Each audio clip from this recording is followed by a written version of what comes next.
You know what, Nero?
been too long since I've seen a good brawl. I'm just warming up, you pathetic worm!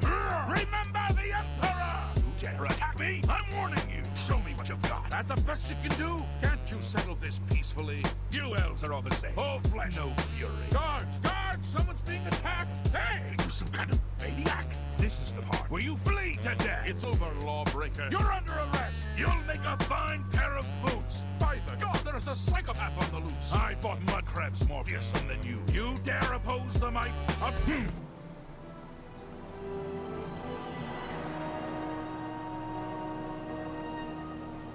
Help! You there!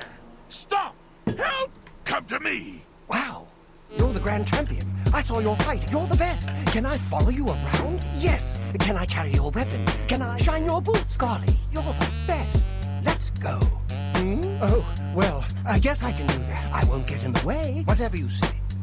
I'm going to follow you and worship your for days. Stop! Ow. Stop! I must have missed that mod. Stop! I'm coming. No! Damn you! Oh, thank you. You're just too kind. No more needed for me. That's too bad. Oh, anything's pleasure. Hey, come on now. There's no need to... Everybody's happy. What did I ever do to you? You're the Grand Champion. You're pathetic. Oh, gee. You sure? You filthy... Okay. Well, I'll be hanging around the arena grounds if you need someone to worship your Bye.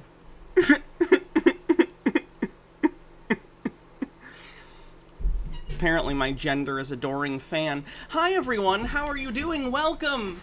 I'm so excited. This is fun. I'm gonna be honest, you know, a lot of the time with stream I gotta think, what's something that other people will be interested in? You know? Today's for me. I'm just gonna be honest, my favorite games of all time are pretty much all Bethesda games. Not all of them, but many of them. My favorite game of all time is Elder Scrolls Oblivion. I'm a huge fan of the Fallout games.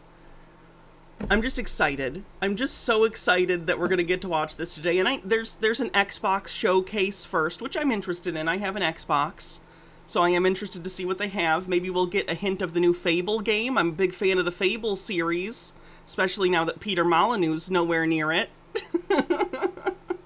But anyway, I'm just excited to hang out with you guys and watch some exciting stuff. I don't do a ton of games content on here, but I do like games, so I'm excited.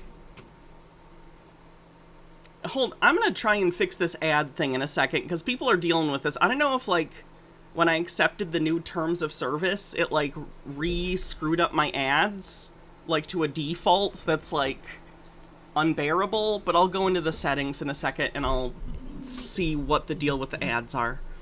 Creepy Doll on the Wall, thanks for 23 months, says almost 2 years of stanning. Trevor of House Belmont, thanks for 24 months, says, is that Gina Marina Colvin Hill gyrating? You bet your ass it is. Trevor of House Belmont, thanks for gifting a sub. Xandris, thanks for 33 months, says, oh hey, it's a Sunday afternoon Hannah stream and I've subbed for 33 months. What a coincidence. And then Toxaholic with 1,000 bits says, I got on thinking I'd have to leave stream early, then I saw the title. Woo! Good. This is gonna be fun. I'm excited. So the Xbox showcase starts in about 30 minutes or so. Until then, I thought we'd watch silly Todd Howard and Bethesda memes to get us in the mood. Why am I getting spam texts for DVDs? Good lord. We're on a hype train, 77% to level 2. Thanks for everyone who's doing bits and subs and everything. I know this is a niche stream. I know not everyone's gonna be here for this one, but I appreciate it. So yeah, I'm excited. The Bethesda games I've sunk so many hours into. How many, like, I'm curious, how many of you regularly play, like, Skyrim, or Oblivion, or Fallout 3 or 4, or New Vegas? There are rumors that New Vegas 2 might be a thing that's happening, which is exciting.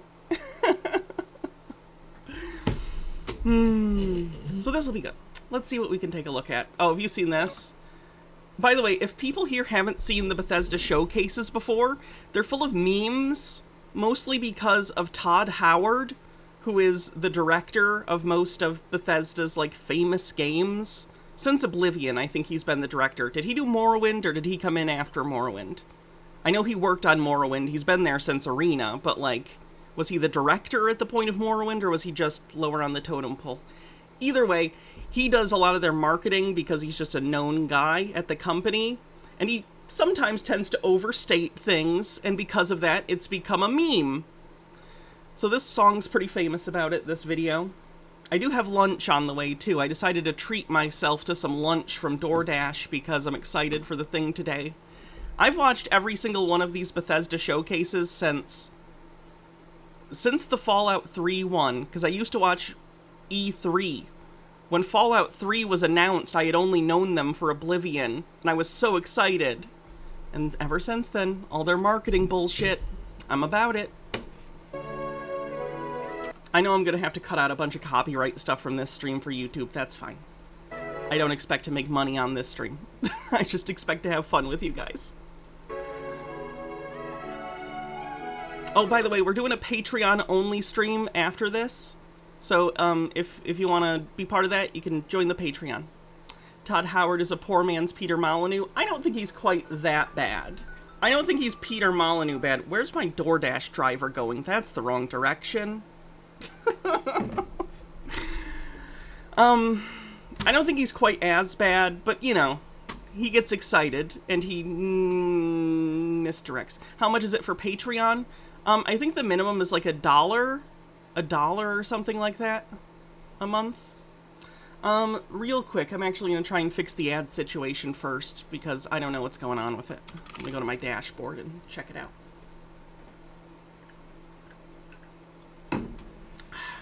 I know, they probably have multiple orders. It's not a big deal. I don't get mad at DoorDash drivers. I get it's a shit gig. I understand. And I try and tip them very well, because I know it's a shit thing that they have to do when people are assholes.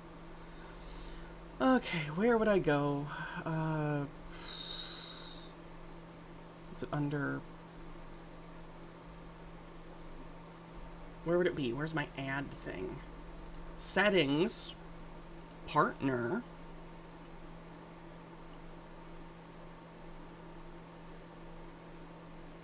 Okay, let's take a look.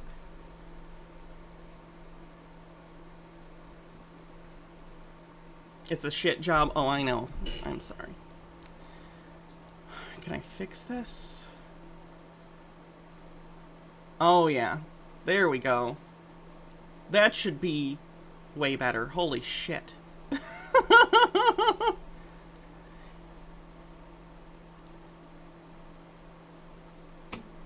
That should be better. It looks like it's not going to take effect. It might not take effect until tomorrow, but it should be better. Somehow my thing got set to, like, 3 minutes of ads per hour. I cranked that way down to half a minute per hour. So you might get it like a 30-second ad. I do need to pay bills, but it won't be as ridiculous.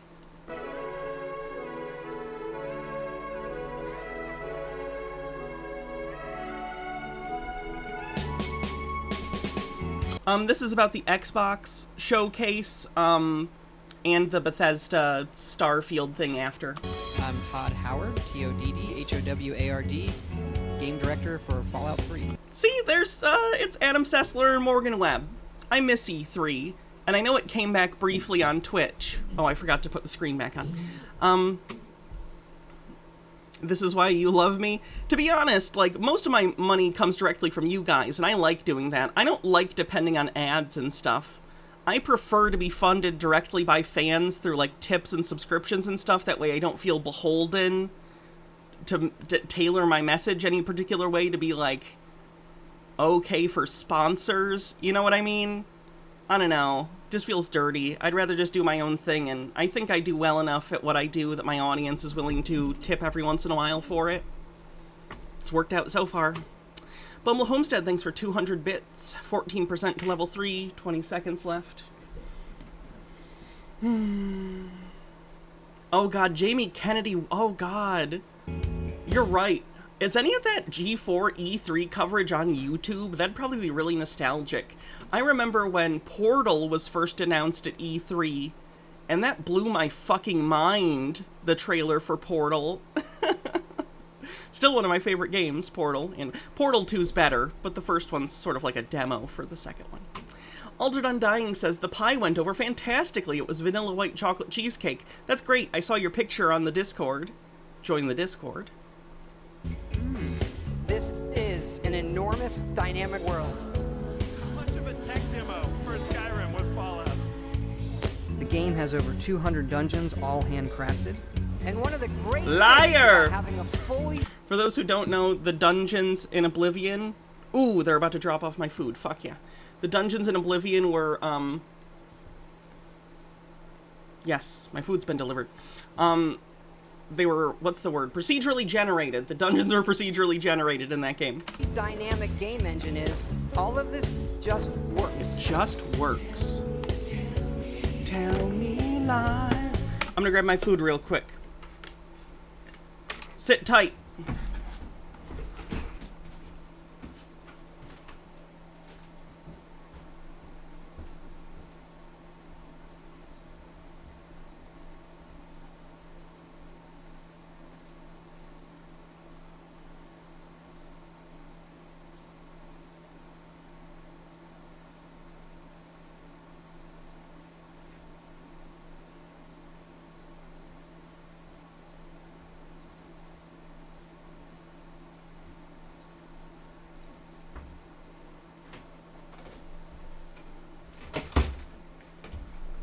Okie dokie.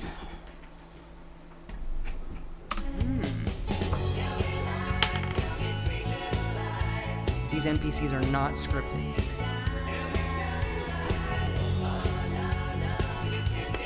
I'm pretty sure with the advent of stuff like ChatGPT and other, like, really complex natural language algorithms, I think a lot of the stuff around it is hype, but I do think it'll be cool for video games. Can you imagine an RPG like a Elder Scrolls 6? Imagine that instead of having you would have some specific written lines, of course, but imagine if along with that, when you program the NPC, you put in parameters of the character, and then the program of the game itself can generate, like, responses. Maybe you could type in something, and then they could respond as if they're the character. Almost like a virtual DM. I don't know. Seems interesting. You can walk. Dr. Gamble, thanks for 36 months. Todd Howard, you gotta do this stick puppet musical after this. Okay, we'll do that one after this. All the way to the top of that mountain. Did those fuckers not give me a straw? Oh, no. I'm an asshole. They gave me a straw. Go where you want. What? Do whatever Yeah, you you want. can, Profane Priestess. This is the golden age of gaming. Make the player proud when he's playing your game. Make yourself proud. I hope these are salty enough. Do I have to go get salt? I see a little bit of salt on them. Acceptable. You made it. Make your player proud. What did I get? Just McDonald's. I haven't had McDonald's in quite a while, actually. I decided to treat myself to some trash.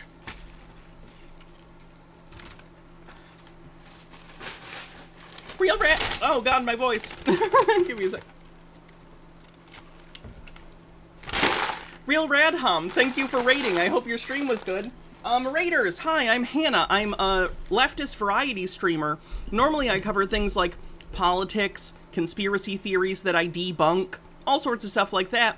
Today we're doing something a little bit different. The Xbox showcases today, as well as Bethesda's showcase for their new game, Starfield, and I'm a big Bethesda fan. So we're watching all this today. It's a pretty chill stream. We're just hanging out. If that interests you, hang out, maybe give a follow. If not, come back a day when maybe I'm doing something a little more my style, which is the conspiracy stuff. I assure you, I'm very entertaining. And look at my gay shirt. Look at how gay my shirt is. Can we get a link for Real Radhom in the chat?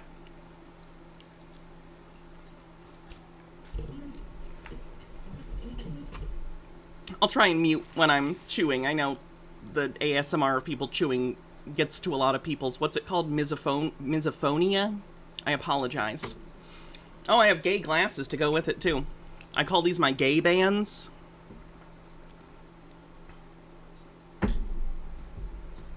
Thank you for the shout out to Real Radhom. Go give Radhom a follow. A fellow juggler, might I say, too.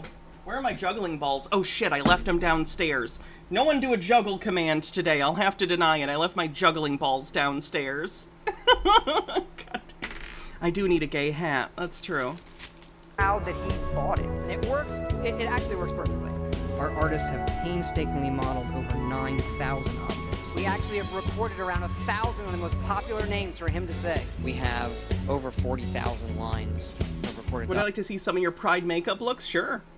Chromatic Cuttlefish says it's not actually Radhom, it is in fact Tea with Goblins. They just did a 12-hour debut stream?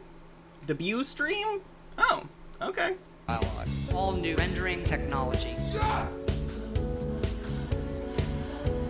You just put what you want in your hands, and that's really the character you're playing. Well, made a that's real- cool. Congrats, Tea with Goblins. That's awesome. What? Mods transferred, played, and I'll have to check out the VOD of it. That sounds shared fun. for What's my favorite Bethesda glitch? Oh god. Let me think. Favorite Bethesda glitch.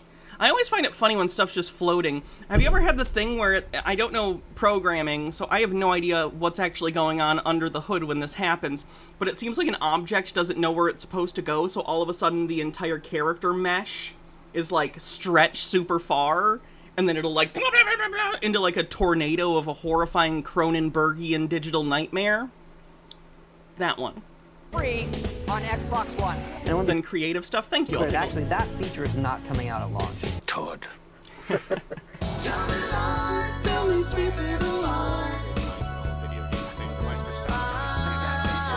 Woo! That's great. It's like goth pride. I love it.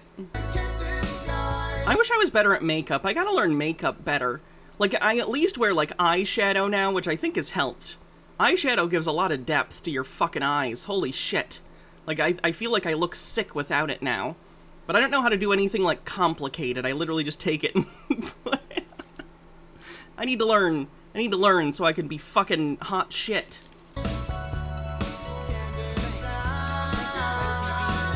Since Bethesda did Fallout 4, my expectations are so low nobody could limbo under it. That's fair. I'm hoping they add more RPG elements, but I'm not holding my breath.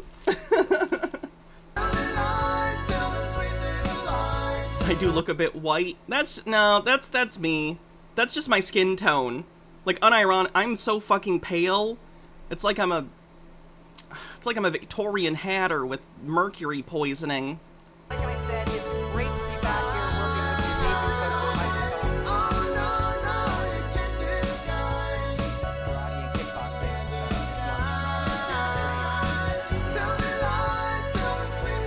Thanks again, everybody. We really hope you love the game. Thanks again. Winnows, if you want to come do my makeup, go ahead. Couldn't do it worse than me. I was the kid.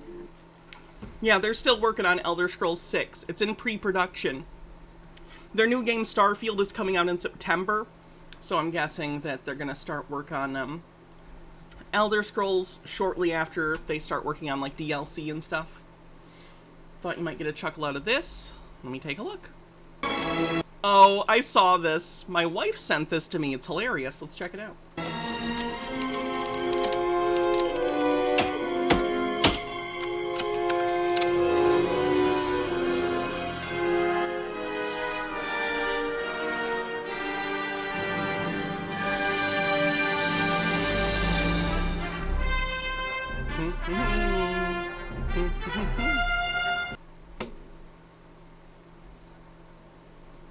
Please welcome the game director of Bethesda Game Studios, Todd Howard.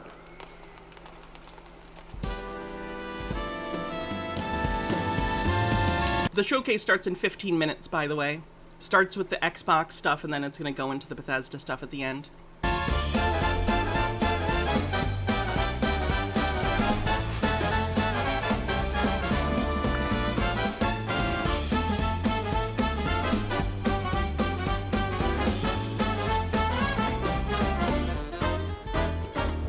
Watch this, a news release. The legendary series you missed for years comes back, get ready for some action. Get a couple bucks in here, smoke scripts right there. The fans fix it anyway, so we don't care. They'll patch it through microtransactions. So enjoy your pretty nylon bag. Oh, and boy, stop shitting on our swag. Oh god, I forgot about all the bullshit with I remembered 76 coming out glitchy and terrible and it being a bad game. I forgot about all the pre-order bullshit. Do you guys remember with the Nuka rum and the canvas bag? Oh my god, the helmet that had to be recalled. What a shit show. God damn. I'm hoping the fact that they were bought by Microsoft might have like changed some management. A fun one, courtesy of Stephanie Sterling. Let's take a look.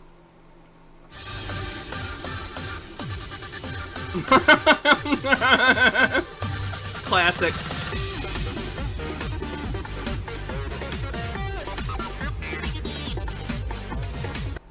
I agree. Exclusives are bullshit, and I don't like them. I think the ideal scenario here would be if Microsoft went into primarily doing the streaming service thing and maybe stopped making hardware, and then PlayStation just agrees to put Games Pass on PlayStation. But that's not going to happen, probably. You're not getting any money back. You knew this was a one-way wacky track. Dish it up and have your nylon bag. Coming up when it was real drag. Overseas was ripped into all text, so you're not getting your... I'm lucky, though, in that I don't have children, so I have a PlayStation and an Xbox and a Switch. So I'm a spoiled piece of shit. Back. It just works, it'll last on. It shows people buy money flows. It just works, I'm not rich, by the way. I just have a Best Buy credit card and I'm irresponsible. it just works overpriced. Open words and it's right. Take my word. It just works. It just works. It just works. It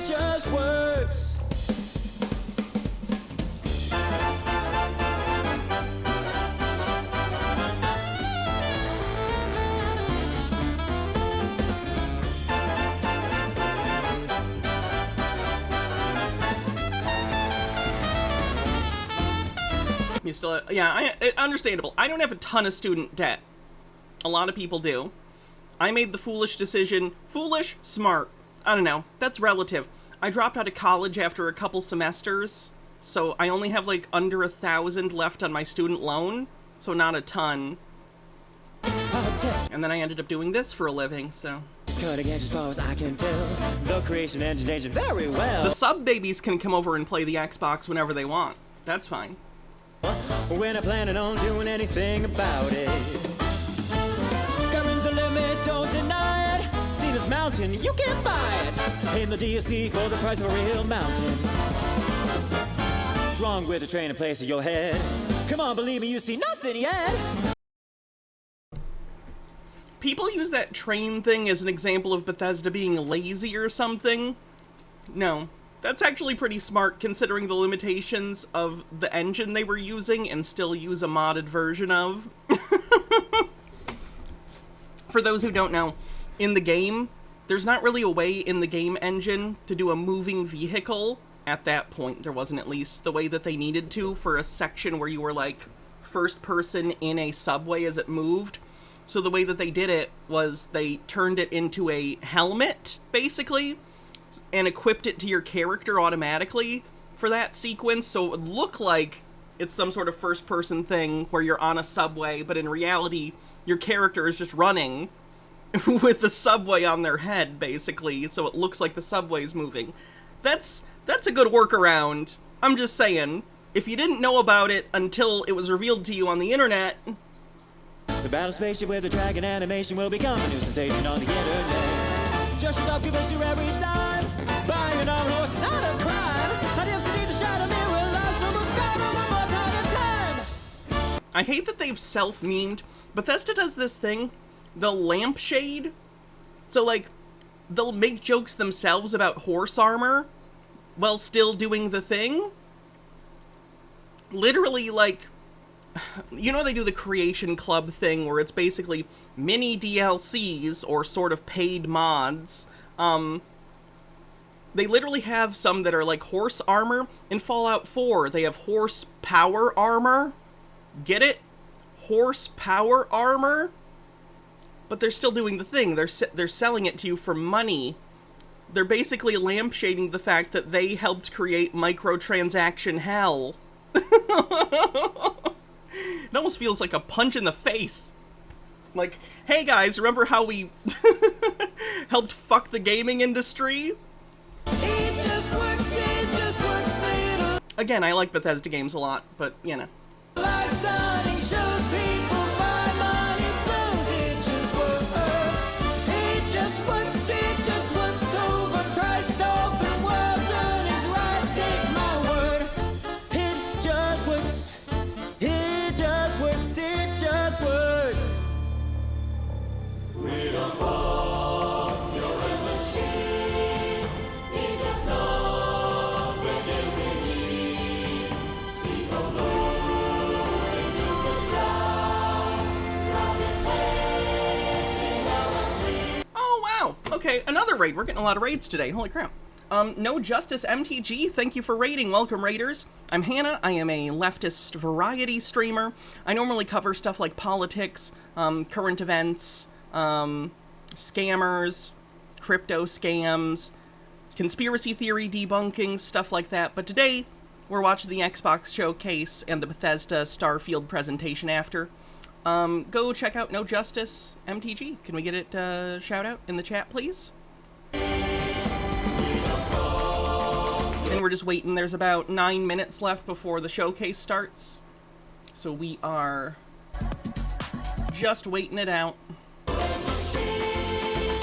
have a very colorful shirt. That's true. This is my gay shirt. I showed the other raiders. I guess I should show you my gay glasses, too. Chat, guess who I am? Any company during Pride Month. Badoonch. Except I'm actually gay, so.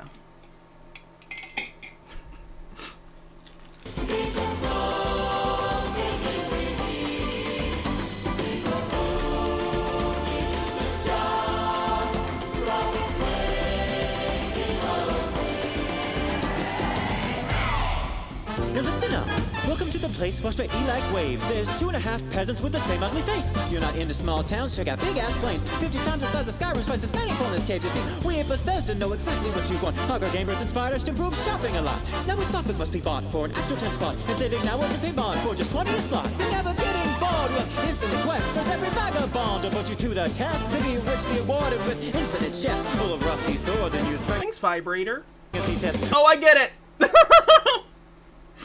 You got me.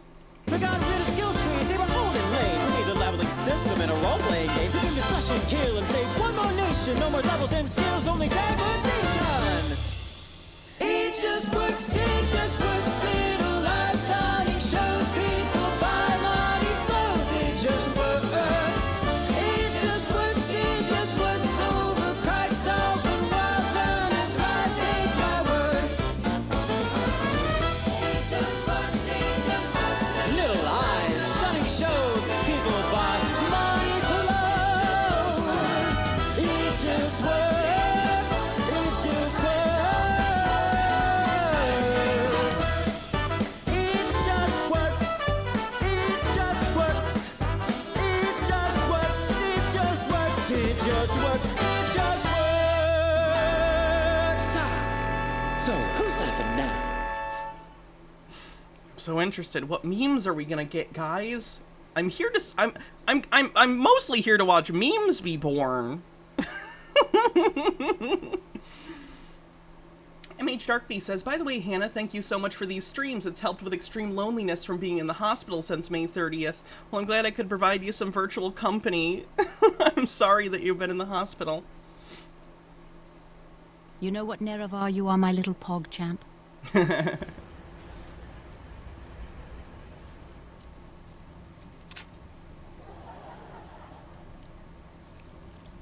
I hate this lock-picking minigame, by the way. The one in Oblivion was better. Poetic Fox says, I've been in a gay relationship for over 15 years. I just discovered I'm trans femme. Does that mean I'm straight now? Do I still get gay bucks for Soros or just trans bucks?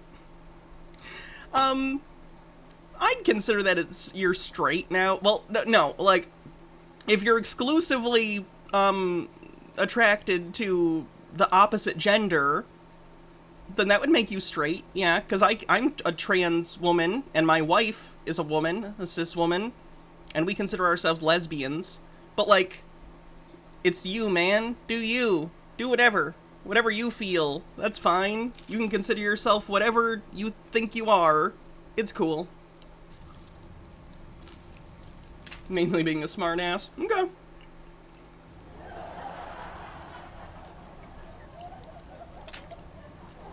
Here's the answer that I actually should have given. Be whatever makes right-wing people maddest in the moment.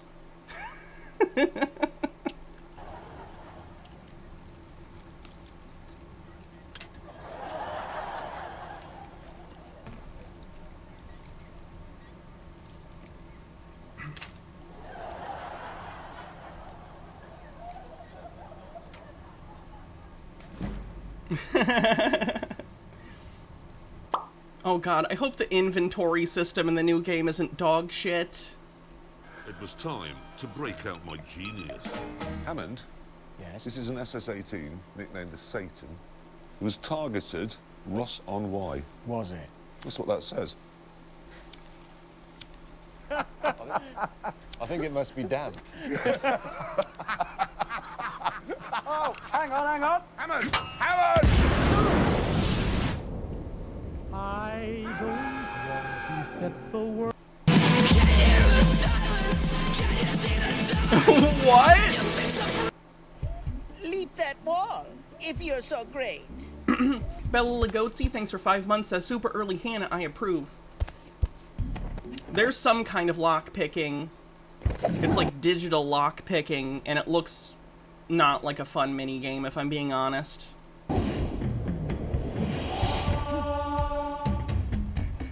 Big deal. Oh god. Up and over! Hold on, let me see what this is with the sound on. America, glam again. I'm the elephant in the room, and I'm not afraid to sparkle. They call it trickle-down fabulousness. Oh lord. I believe drag queen Republicans. So By the way, during the Xbox showcase, I don't think I'll be pausing because it's a live thing and I don't want to continually get behind on the stream. So, like, if you bit message me or anything, I'll try and read it, but it might be kind of jumbled because this will also be going on. So just so everyone knows.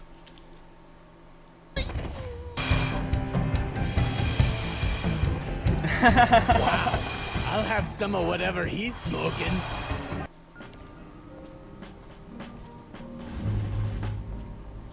Oh, this is the thing with Biden, right?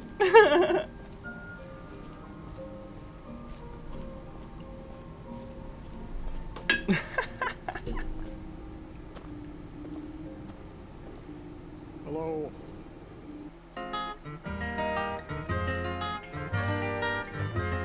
Stars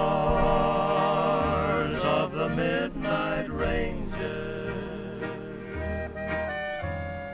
shining through the night.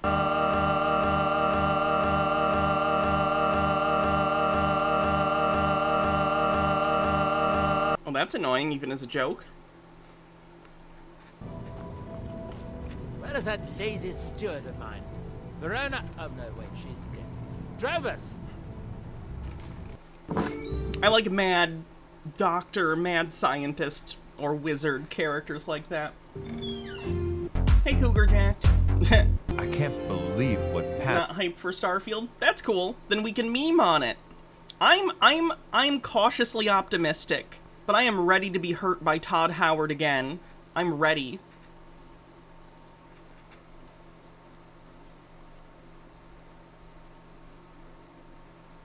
Yeah.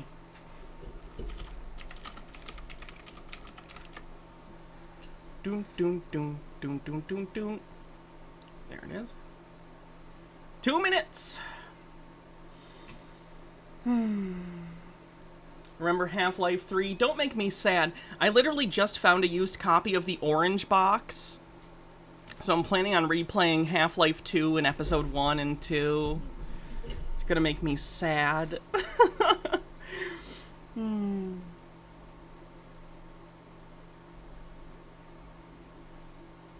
Oh, it's gonna be exclusive. It sucks. I hate exclusivity. I think it's terrible. Same with, like, and I'm excited for, like, Spider-Man 2 as well. Sorry, my alarm's going off for my meds. I'm excited for Spider-Man 2 as well, but that's a PlayStation exclusive, and it pisses me off. I mentioned before, I have an Xbox and a PlayStation. I'm very fortunate. I understand that that's not an option for most people. And that makes me mad. Like, it pisses me off that people can't play certain games just because of corporate bullshit. Starfield as well, but I was talking about Spider-Man 2, because that's also an exclusive. Starfield's an exclusive, and so is, Spider-Man 2.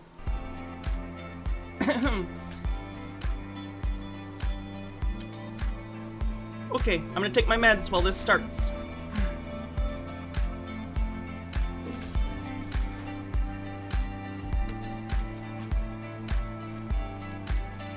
It's gonna be on PC. If you have a gaming PC, you'll be able to play it. It's also gonna be on Games Pass day one.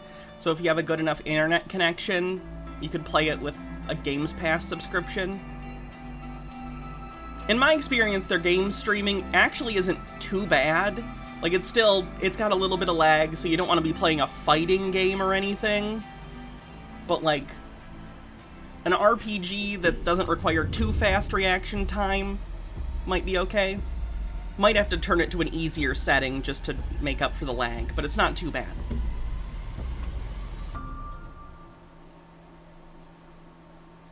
Immediate trailer, okay. 18 plus, okay.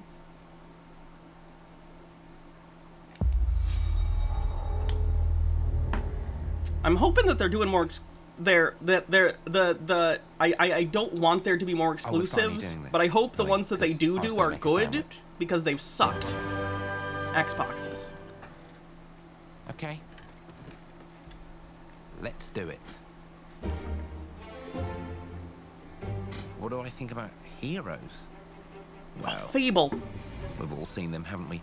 Swanning about the place with their disproportionately high cheekbones and comically massive weapons. Banker.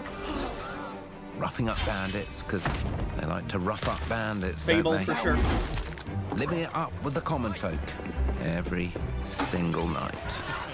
On a day-to-day basis, I'd say the true hero's me, someone who's breaking new ground with fruit, with veg, on the agricultural side of things.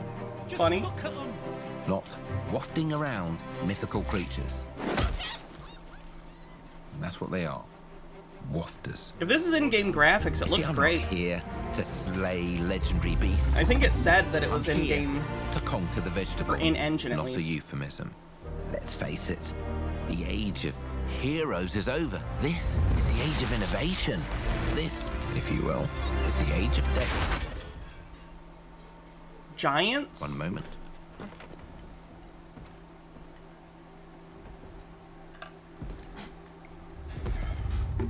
Oh! This is awkward. He's the giant. Twist. Yeah.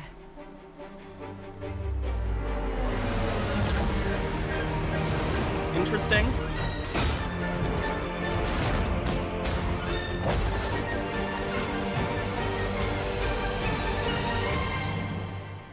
Oh. Okay. That looks fun.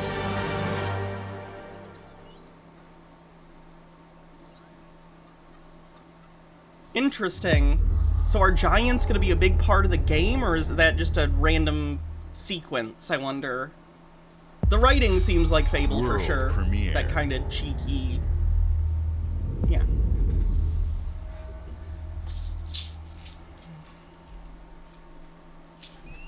I loved Fable 2 and 3. I loved it. Well, 3 wasn't as good, but I really loved 2.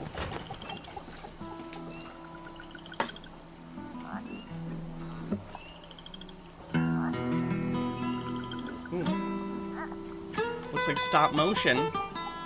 Is it gonna be a game that looks stop motion? That'd be cool.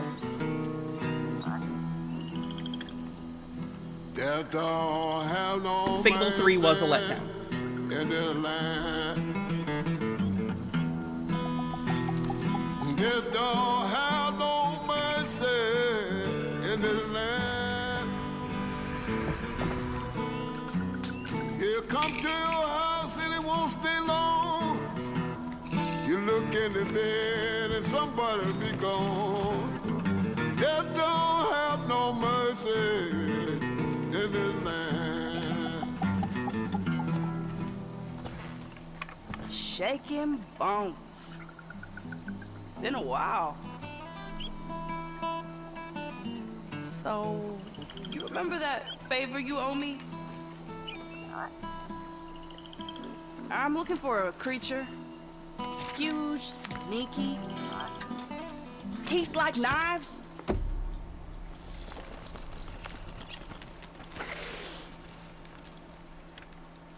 Giants so hot this year. No? It's all the mud flood people. Well, hey, how about you guys? No? Nobody? Not helpful.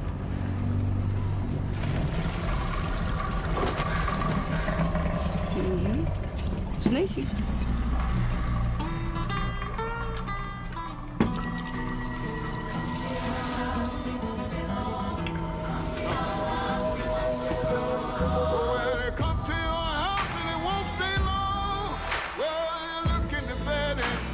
That looks good. Don't know anything about the gameplay, but the art style, the art direction looks great. Oh, I'll turn off Boxy, sorry, duh. I usually have that up for my conspiracy debunking streams.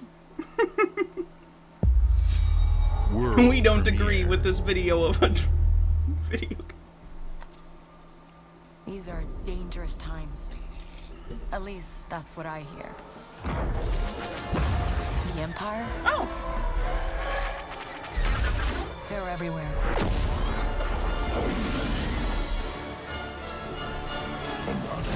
But the world here belongs to the syndicates. Is this new? Have I not heard of this, or is this a reveal? If I want to survive, I have to play. This is new. Is this the Ubisoft one? I know Ubisoft was working on some sort of open world Star Wars. Looks like I'm all in. She's in here somewhere. On second thought, I'm out. No, smuggler. Okay. Han Solo archetype fantasy. There she is.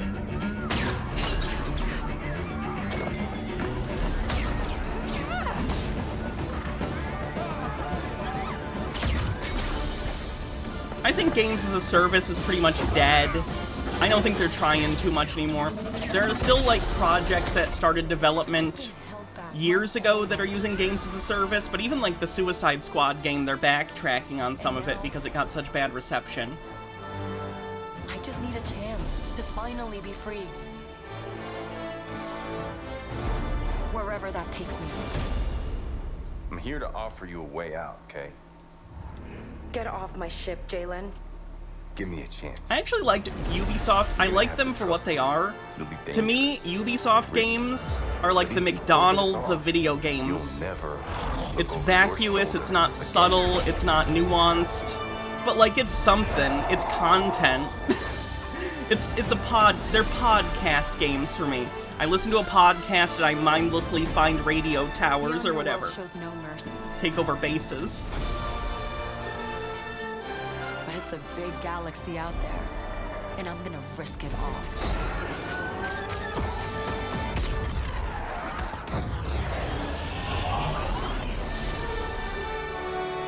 I'd like to see I know it's just the reveal, but I'm not sure what the gameplay is gonna be. Is this like the open world RPG? What's the...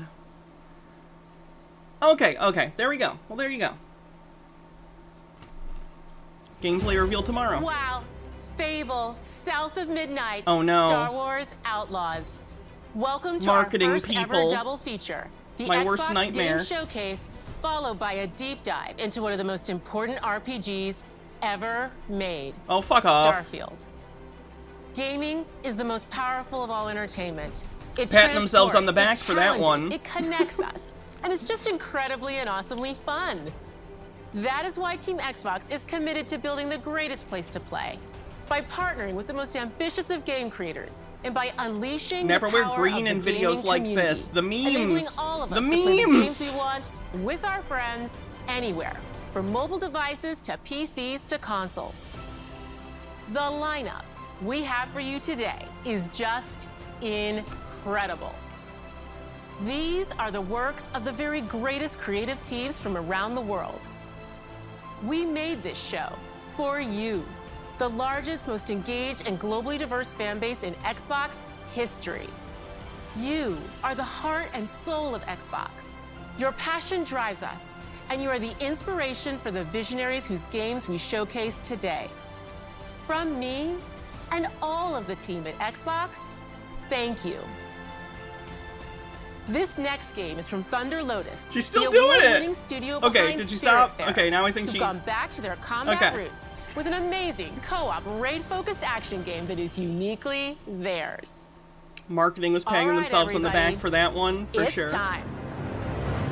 To be fair, I don't blame her like as a person. I'm not making fun of her. I'm making fun of marketing apparatus. I know this is her job. I'm sure she's a normal person. She just has to do this bullshit for her job.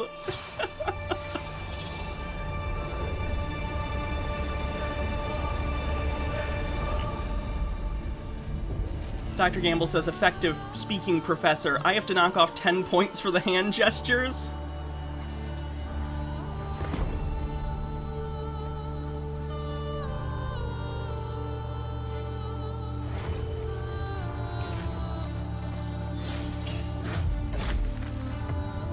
Looks like Cult of the Lamb.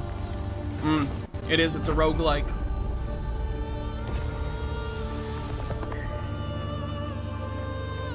I picked up Cult of the Lamb, by the way, on you guys' suggestion. I haven't played a ton of it, because I've been playing Zelda, and I haven't touched any game other than Zelda since it came out. But Cult of the Lamb's pretty good.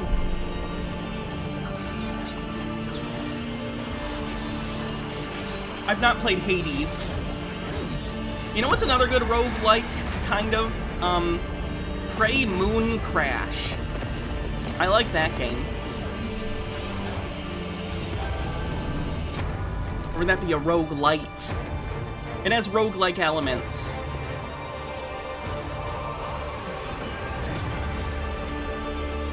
I like puzzle games. I played Myst a long time ago, but it's been quite a while. I used to play point-and-click games, too, when I was a kid, like other ones. Play Hades, everyone is hot. Okay. I'm surprised 150 people almost are here, at least according to my counter. It's a simple job. Just in and out. Payday. Nothing to it.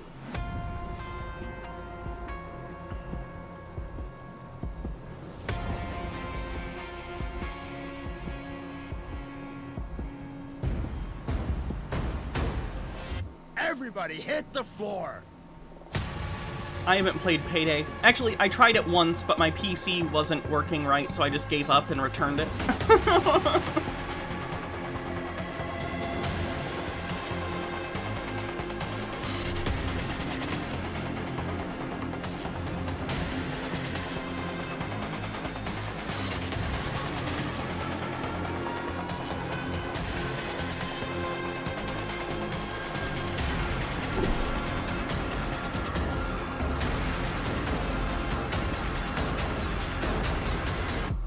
They have a new game called Firmament, the creators of Myst. Oh,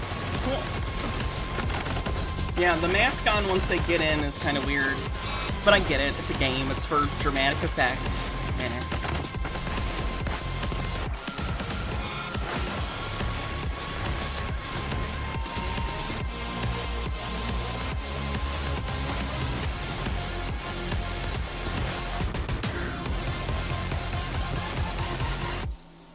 I saw some trailers for Starship Troopers Extermination. The writing looked like it's at least trying to be satirical. I haven't seen much of the gameplay though, so I don't know. I don't have an opinion on it. I don't even remember. Is it? Wait, is that the real-time strategy or is that the first-person shooter one? I'm not even remembering. World premiere. They have an automated turret? Man, I guess it's true what they say. You have to have money to make it. Yeah.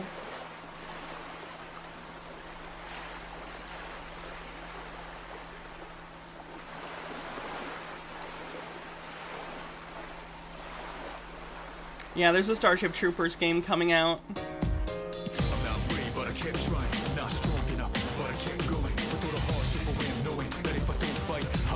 I've never played a Persona game.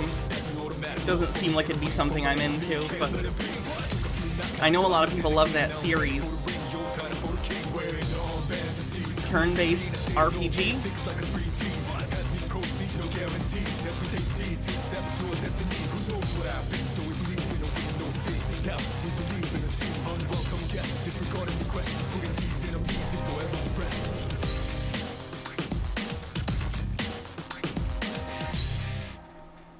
Thanks, Catalina Gearbox.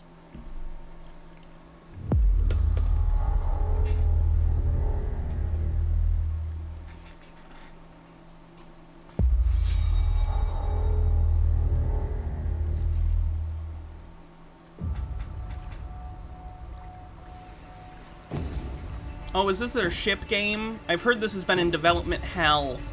The Ubisoft ship game.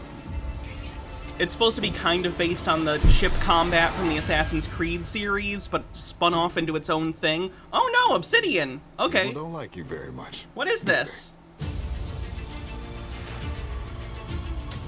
Sent here to the living lands by an emperor who couldn't bother to come himself. Ooh! I like the flintlocks. Okay. To investigate some plague that seems to be corrupting our very souls. You want us to trust you. But the truth is, you scare us. Is this Obsidian's, like, Elder Scrolls-esque RPG, basically? Okay. The way you fight. Okay. The power you wield. The secrets you keep. Looks like there's more heavy focus on a magic system than in Skyrim.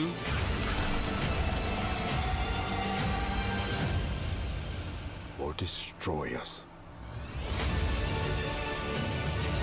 Was this the game that was in development before Obsidian was bought by Microsoft? Because I think this was in development before... Now that you have all this power, or maybe it was just before they bought Bethesda. what are you gonna do with it?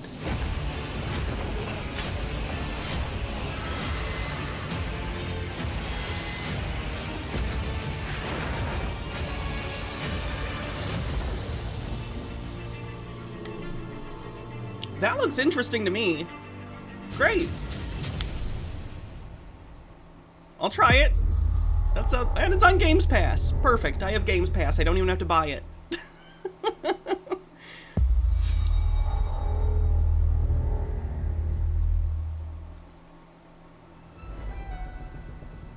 No fucking way. Wait, what? I thought it was gonna be Banjo. Oh, is this Monkey Island? Are they doing another? Wait, what are they doing? What the fuck are they doing? Oh, this is Sea of Thieves? This is Sea of Thieves, I think. Right? Right? Sea of Thieves. I was excited for a second. Oh, yeah.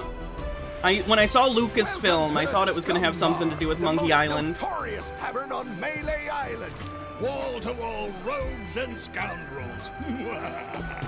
So tell me, which Give us ship is Banjo right for you? 3E, A big you ship, cowards! A luxury ship? A ship with just a splash of je ne sais quoi? The legend of Monkey Island. You mean Governor Guybrush. But Threepwood's not set foot out of that mansion for almost a year. Hey, what do you think you're doing? I told you no autographs. Though I see you have a meet and greet ticket. Oh, it's the guy. And I guess it's not every day that you get to meet the mighty pirate Guybrush Threepwood. The legend of Monkey Island. The Chuck has turned the memories of this island into a prison for Guybrush.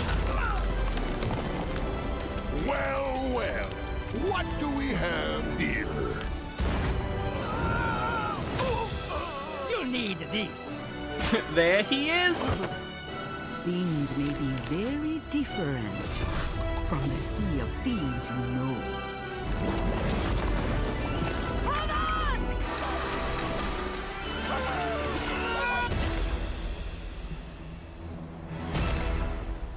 I tried Sea of Thieves. I wasn't really into it, but I get why people like it.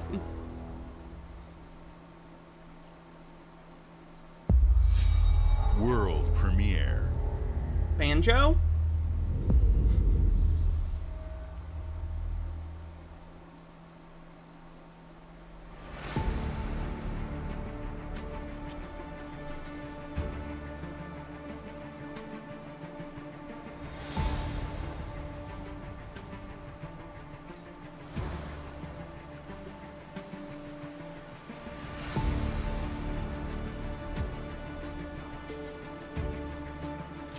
I've played Flight Simulator a little bit. It's fun for a little bit. Not my thing, but it's pretty cool. Banned, alt fact. Don't kill my dreams.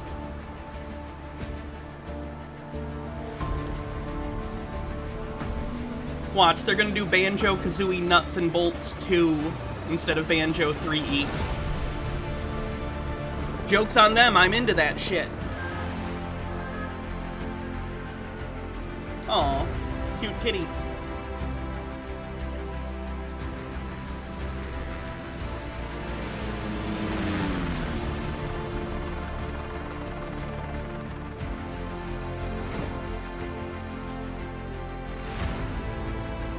Zelda's the new Nuts and Bolts, true.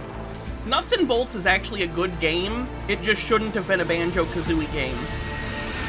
I'm genuinely convinced if Nuts and Bolts had been an original IP, we would be on like the 4th game already and it would be a beloved franchise. But they had to make it a Banjo thing and people's expectations were Banjo and it just isn't that.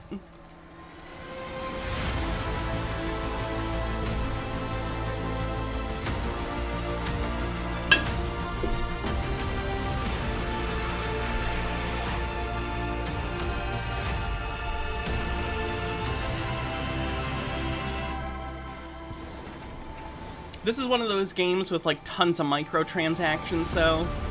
Microsoft Flight Simulator, it costs like $20 or $30 like for one plane. I get it's like a hobbyist game, but damn, they milk those people like crazy. I feel bad for them.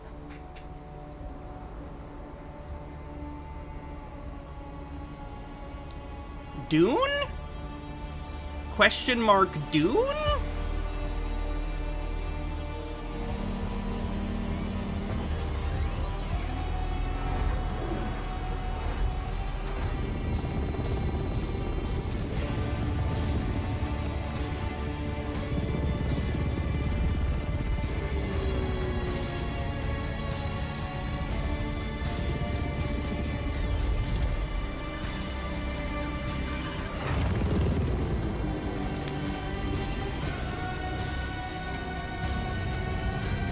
I'm imagining somebody stepped out of the room for a second during the flight sim thing. Oh no, it is unironically that. Okay, I thought it was just a Dune game. I was gonna make a joke about it being part of Flight Simulator. Nope, it is. Okay.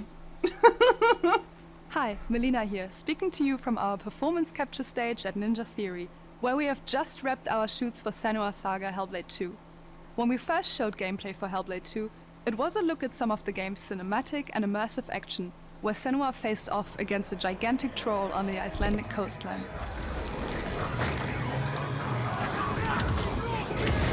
Today, we're taking you deeper into Senua's story, her personal quest, her unique perspective on the world, and the intimate journey that awaits you in Senua's Saga.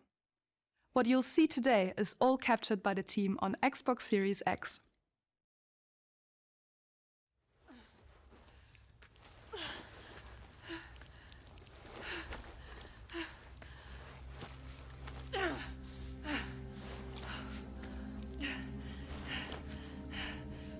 She can feel them slipping through her soul, following the threads of her mind. She's here to find them, the ones who hide. I never played the first one of these. She needs her help with a promise, a question.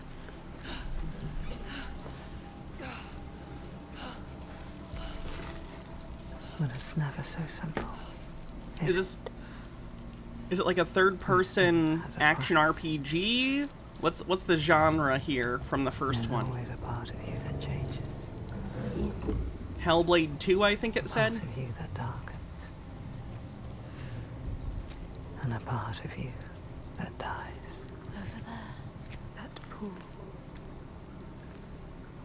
I can feel them. Feel them everywhere. The lost ones. They are watching us.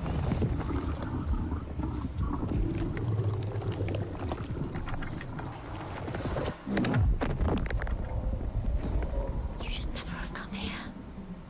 They can see us. What is going to happen? It's time to find out. How can we make it happen? It's time to find out. Why are they watching? It's time to find out. What are they waiting for? What are you waiting for? I'm here.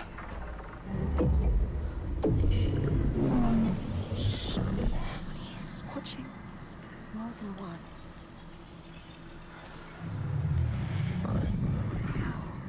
Where are they? Where are you? What do they want? I don't like it. I'm scared. This is too much. Why are we whispering? Everywhere. I can feel them boring into her. What is she supposed to do? Do something. Ask them. What do you want me to do?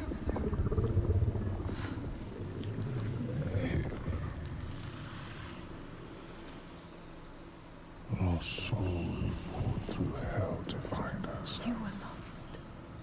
Not anymore. Are you ready for what you will find here? What we will find. What if it's all for nothing? What is that? There. They are waiting. There. It's them. It's you. What will they do to her? What will we do to us?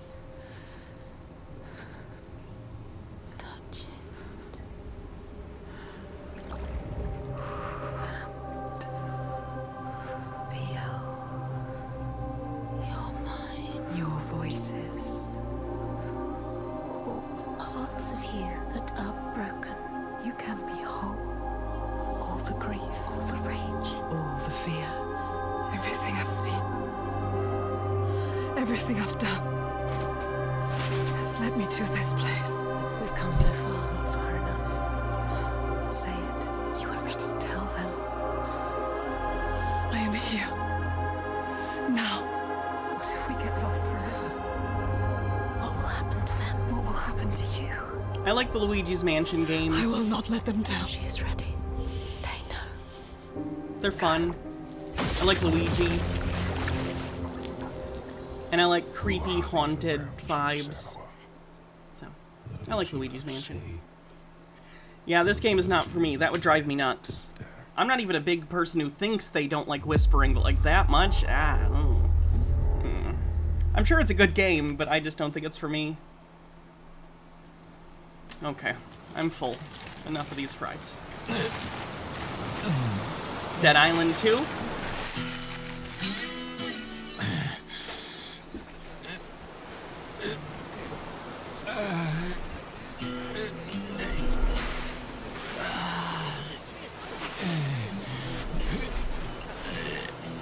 Oh.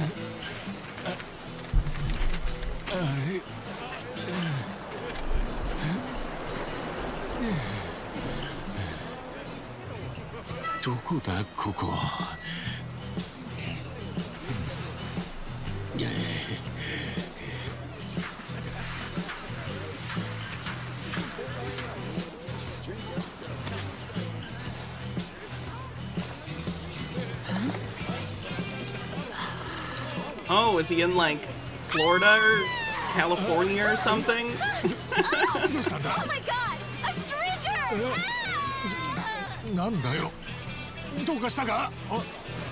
Oh, surf's up, dude. That's California. Yeah, dude. Hang loose, bro.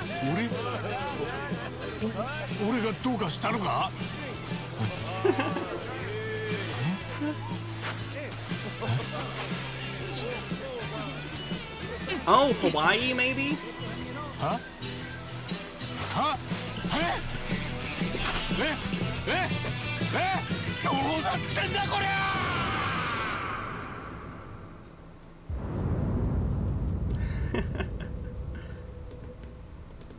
Interesting.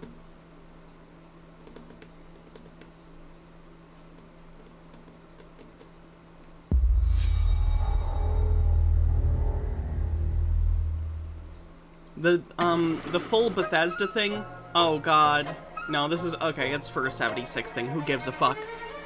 The Starfield thing is the very last thing, by the way, if you're waiting for that. That's what I'm here for. Promise plucked from post-atomic blight, the fruit of years of prudent progress and determined reclamation, and 15 million dwellers worth of keen imagination. From the heart of West Virginia to the depths of the pit.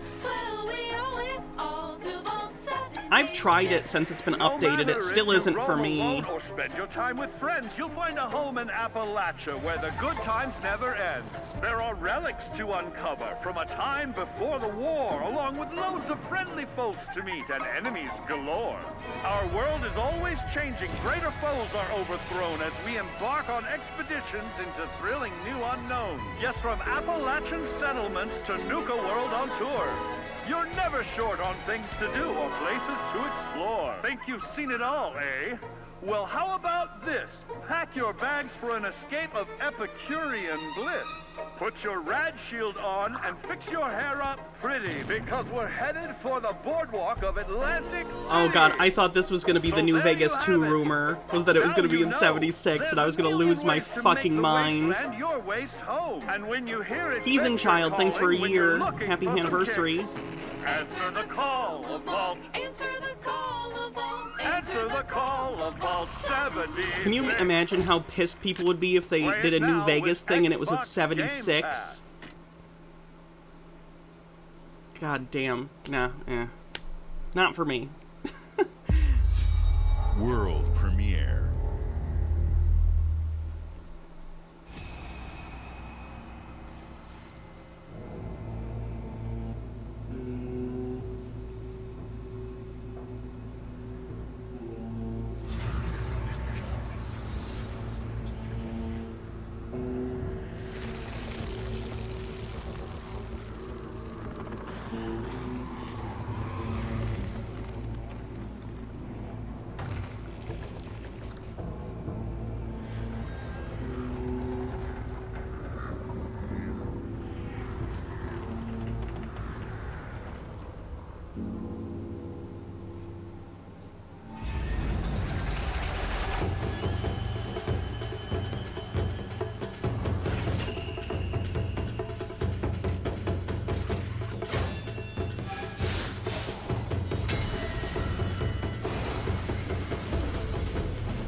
It looks pretty. It's not, again, this one isn't for me, but...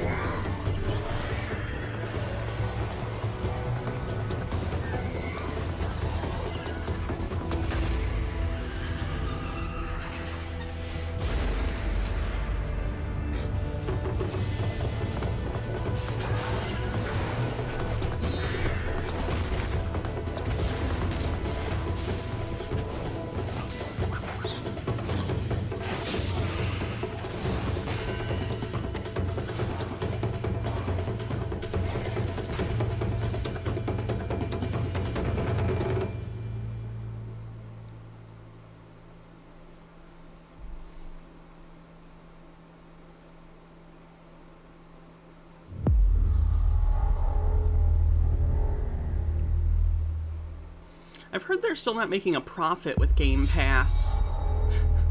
Wonder if they ever will.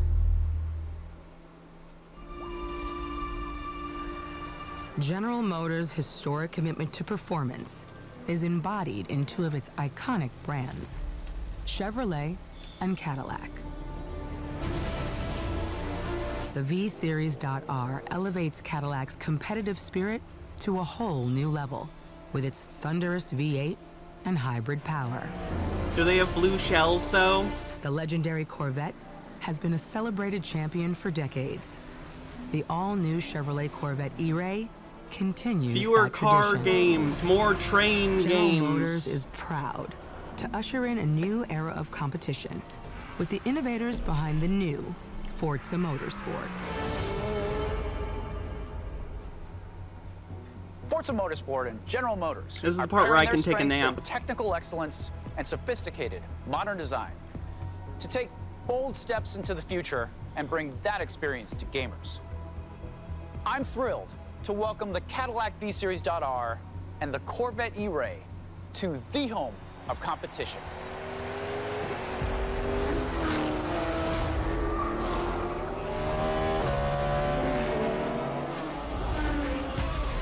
Choo Choo Charlie looked good. I do plan on playing that at some point. Looks I know scary you're and ready. fun. You've got this.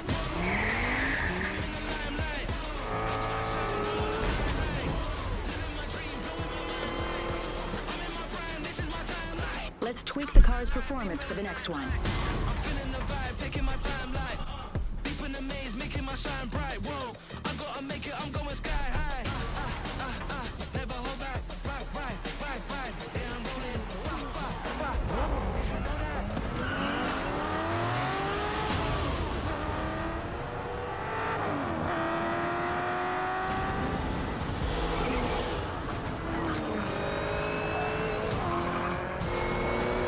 That was your best lap yet.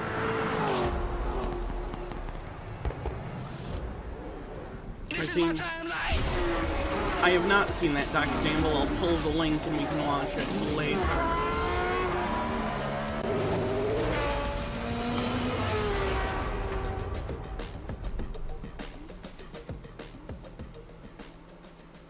I don't know if they make the Burnout games.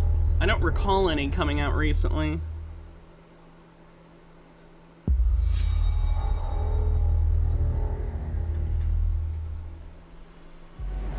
I have seen all that ever was, and all that ever will be. I have seen betrayal. This is going to be an online endurance, Elder Scrolls Online, another thing I don't care about.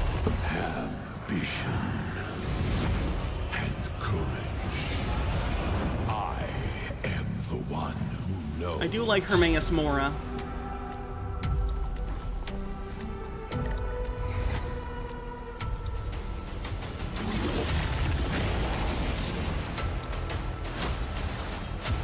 I just don't like MMOs. I don't know. For perhaps the first time in my unending existence, I feel disconnected from fate. If I want to house decorate, there are other games I could play where I don't have to grind out a bunch of stuff. Hungry for forbidden knowledge. A mystery long kept hidden. A secret that threatens to unravel reality itself.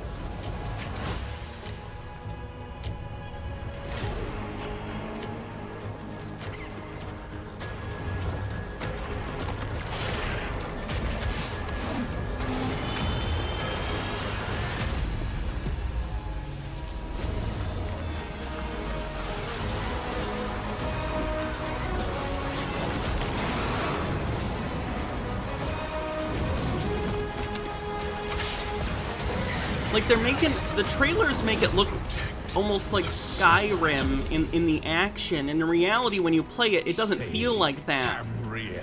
It doesn't feel snappy like an action game. It feels like an MMO. You know how MMO combat systems work, where it's like you hit F1 and it'll activate your ability or whatever, and it doesn't feel very direct. It feels, I don't know. It doesn't. It feels like an MMO, but they market it like it should feel like an action Toronto is game. under attack by Null Sector.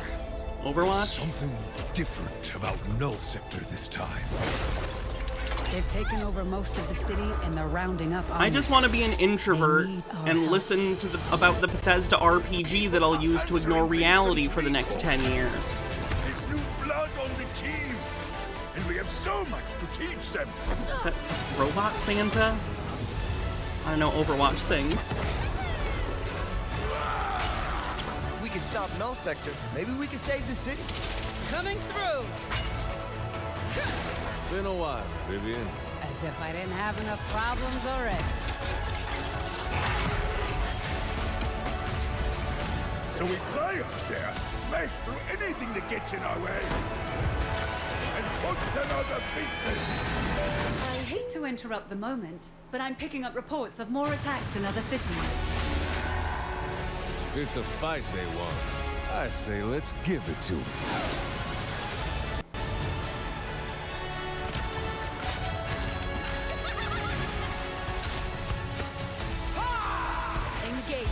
Target marked.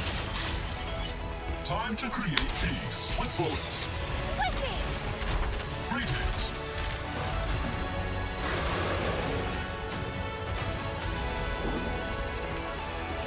Oh, yeah!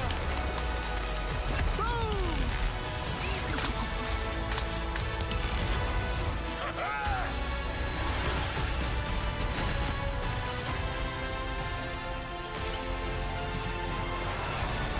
The world is counting on us.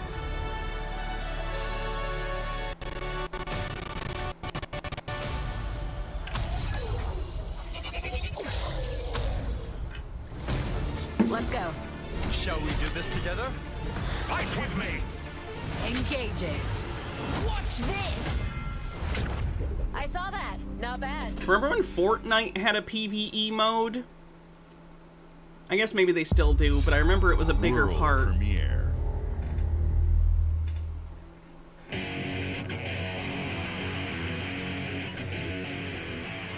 What is this place? It looks like we're in a palace. What the hell is going on?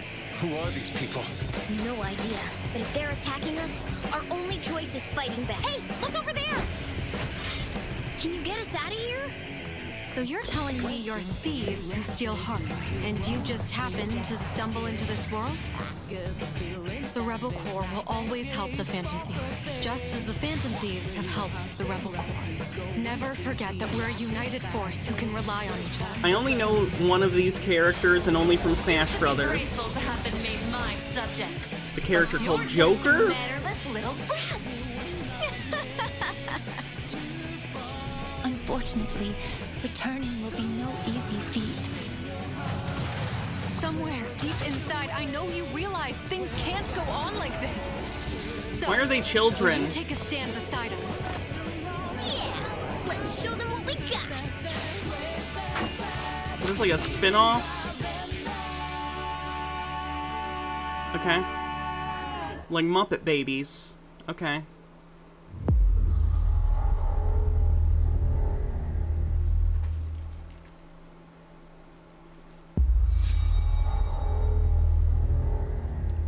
Bethesda's publishing a lot of stuff.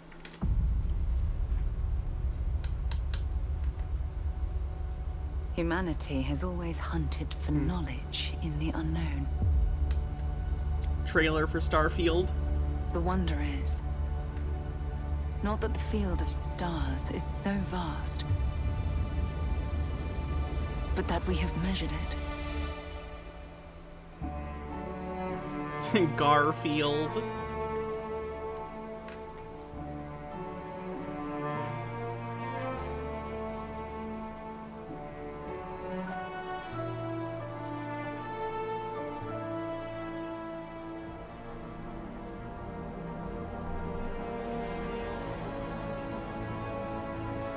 We're all here because we're committed to the biggest question of all. What's out there?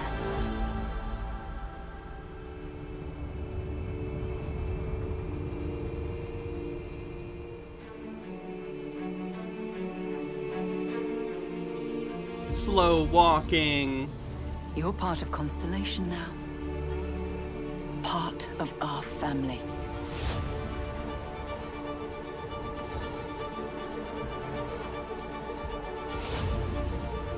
We do not fully understand all that is at work here. No finer group in the stars to be unraveling this mystery. I'll follow you from here on out, Captain. Grab jump is ready. I love this part.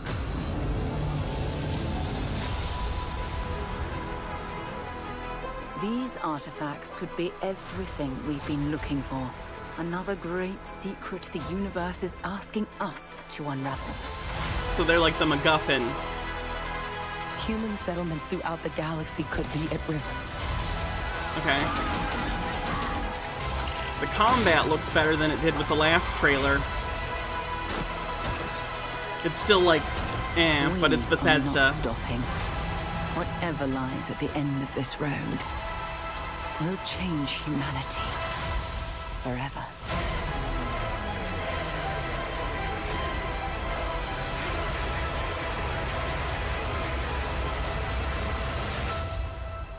This is where we belong.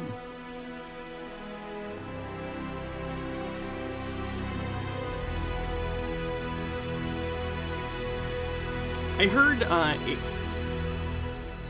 id Software was working over the last 6 months with Bethesda, working on the combat mechanics, and id is the people who did Doom, so that's what I'm here for, waiting for the Starfield presentation.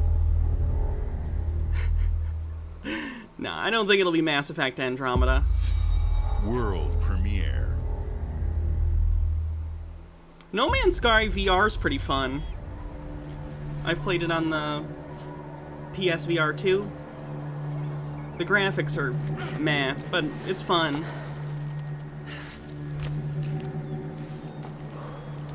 Is this gonna be a rip-off of the Tears of the Kingdom? Is this another attempt for someone to try and do a Zelda game? Like that, what's that one game?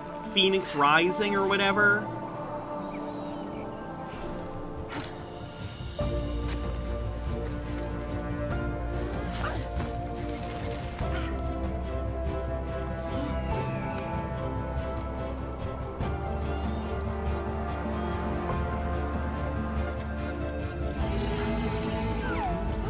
I don't even know what you can do with an Elder Scroll. It's vague. You can, like, see the future or other events, and it'll blind you if you look too long without protection. Like, what is the actual... It just feels MacGuffin-y. I don't know specifically what you can do with an Elder Scroll. I know what I have done with Elder Scrolls in the games, but those things don't give me an idea of the totality of their ability. They just kind of do whatever the game needs them to, it seems like. Is this straight up just a rock climbing game? 'Cause that's kind of interesting. Puzzle rock climbing? Okay.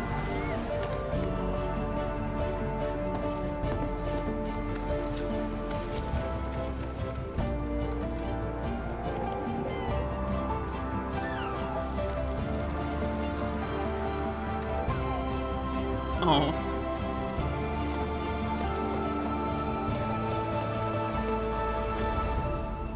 Citisaurus, thanks for 27 months. This sub-baby is going to be named It Just Works.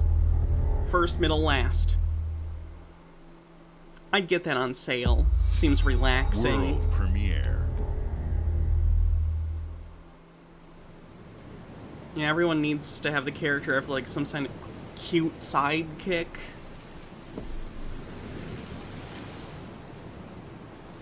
Nintendo did it first. Look, listen!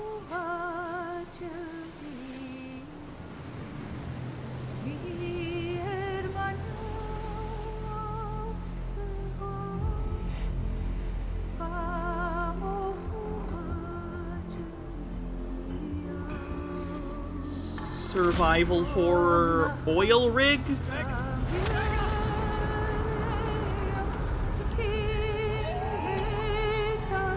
Interesting.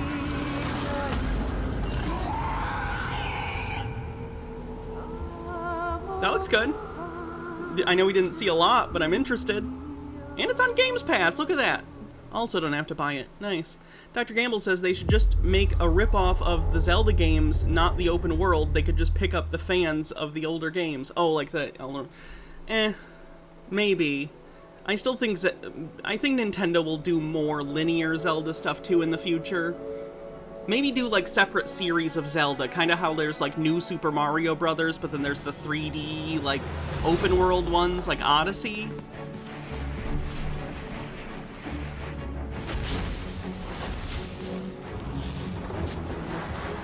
Oh.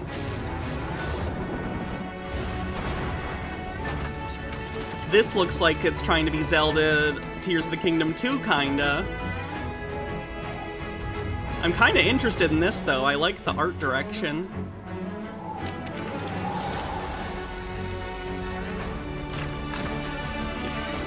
Definitely trying to be Zelda.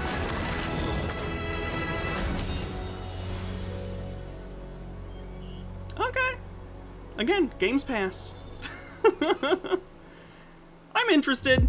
Not everything is Zelda. Do you not see how that was clearly trying to be like the last two Zelda games? Come on. Hi. Oh. I'm very excited to be returning as Johnny Silverhand. And I'm excited to not play it. Expansion for Cyberpunk 2077, Phantom Liberty. This new adventure reunites Johnny and V on a dangerous spy mission and introduces Idris Elba as Secret Agent Solomon Reed. It's really amazing to share the screen with you, Idris. It's cool to be a part of this game with you, man. And he's just excited about everything. You'll get to visit Dogtown, an unexplored part of Night City, and rescue the President of the new United States of America. Expect a massive expansion, twists, secrets, and plenty of stuff to do. I know the team at CD Projekt Red just keeps raising the bar when it comes to telling cinematic stories in video games. And I really can't wait for you to play it on Xbox Series X and S. But enough talking. Dr. Gamble says, ever heard of Dredge? It's a Lovecraftian fishing game. And so it is my honor and pleasure to give you and introduce the official trailer for Phantom Liberty. Check it out. I haven't played 2077 since it came out. I don't know if it's better now that they've had time to update. There's gotta be a way out of this. But it was not good when I played it on release. Johnny, I'm dying. There's nothing can stop that.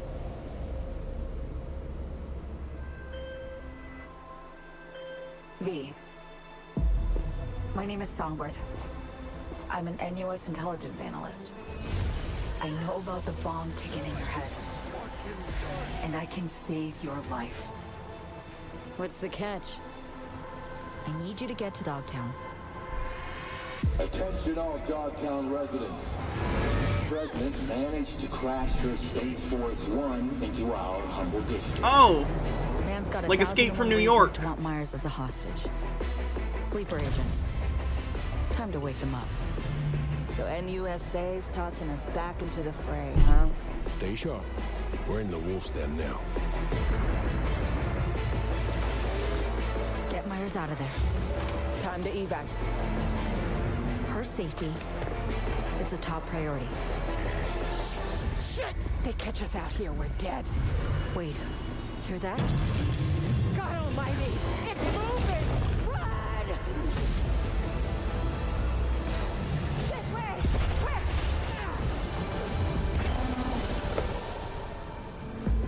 Someone ratted us out. You know, V, treason ain't ever black and white. It's a charade, V. Wherever she goes, people get hurt. Bodies drop. Just want what Songbird promised me. The cure. The situation's changed. I need to know if you're with me. Illusion of freedom draws in the desperate. Pick your truth, V. Come on. Got iron in your hand. Gotta put it to someone's head. Pull the trigger. If I don't do anything, and do it soon, I'll die.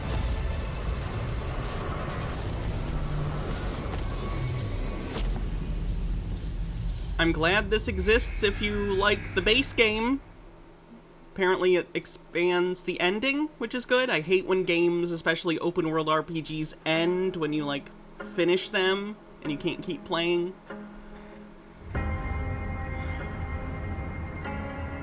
City Skylines 2 or something. Yeah.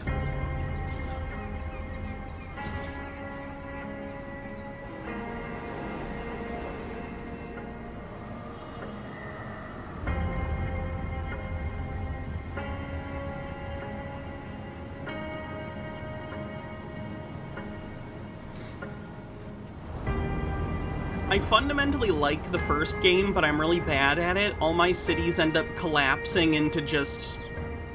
It goes bad. My cities don't function. Like, things start out okay, but then all of a sudden everything starts going wrong, and I can't catch up to it and figure out what's going on. I'd make a bad city planner, apparently.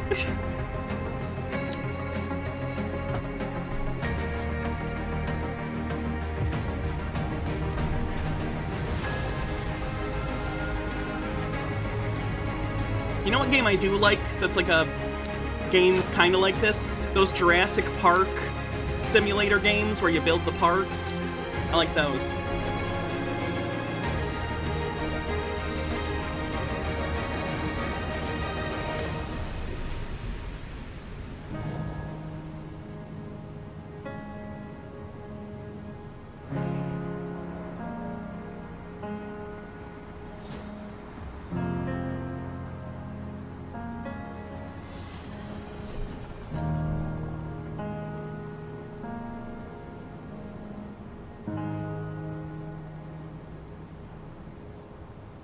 Oh, it's free on PlayStation Plus? Shit, I need to go download it, apparently. Thank you for letting me know. I haven't played the second one.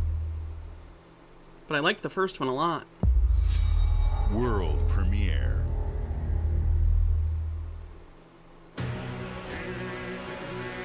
If I can take an animal from any Bethesda game, what would be my companion? Deathclaw. No one will fuck with me.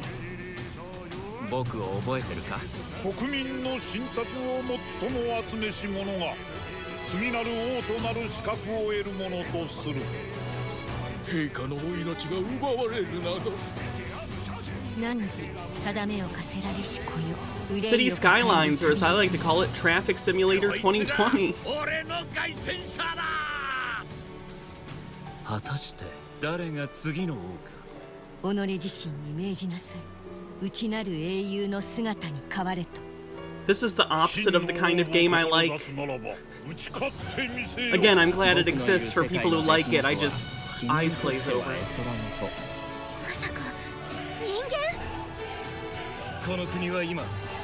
that a cat boy? I think I saw a cat boy.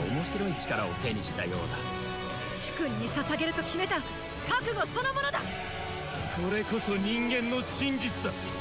道は二つに一つ。またあったね。やはり君は興味深い。今こそあんた自身がそうなる前よ。正義かどうかじゃない。誰もが恐れと不安に負けそうで。理想を貫け。何が正しいのかわからない。すべての始まりはあなたの持つ小説。幻想はただの絵空事なんかじゃない。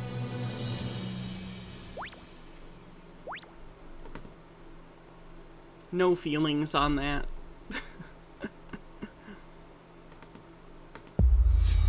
World premiere.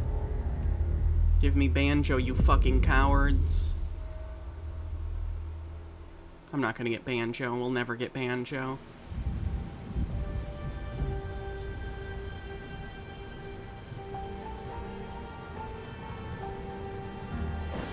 Humanity's cities have fallen.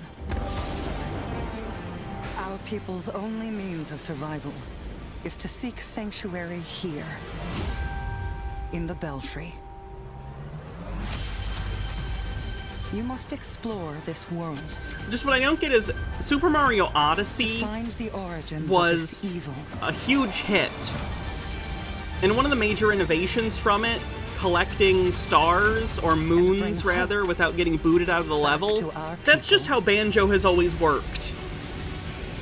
Do a new Banjo game, do updates, it could be great. People fucking love Banjo. I'm people.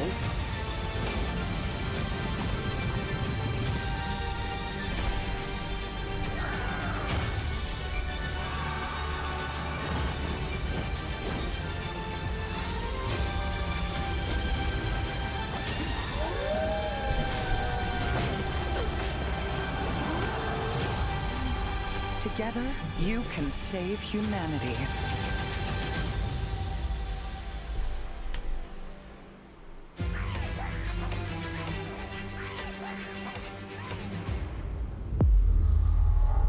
By the way, thank you. What's the last game they worked on? Sea of Thieves.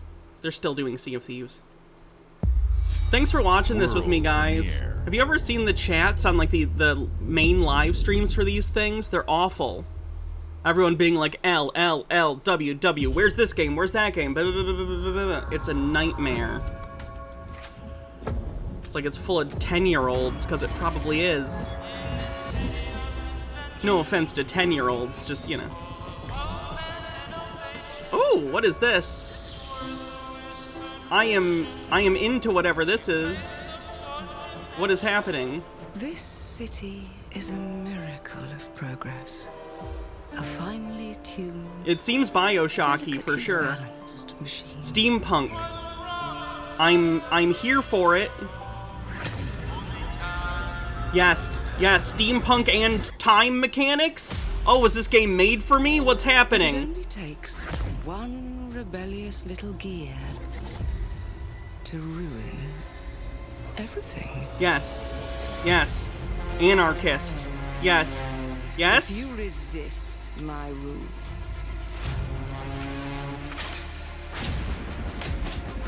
I'm into it. Alter our past. If you threaten what I have built, there is nowhere in space or time where I will not destroy you. So a steampunk time travel game where you're some sort of anarchist trying to take down a baroness. Oh.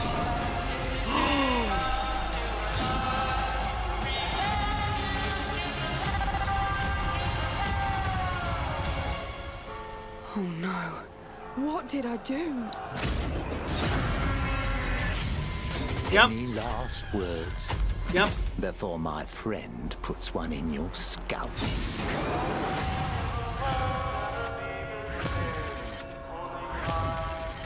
Yes. Yes. Yes. When? Oh, you fuckers. That's my surprise of the show. It seems like sometimes you see one thing that's like new to you and you're like, oh shit, that's for me.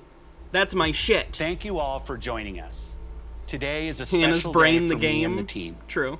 I'm excited to see 11 games showcased from our Hot first debauchery the game. I'm gonna role play. With Fable I'm gonna from pretend I'm the Playground professor, Games, but with a which will gun. bring the franchise into the modern era while staying true to its British No, style. I'm excited and about humor. that though. That looks great. Compulsion and In Exile I think it's Bethesda shared their time. first original experiences since joining Xbox with South of Midnight Super and Bottom Revolution. Land.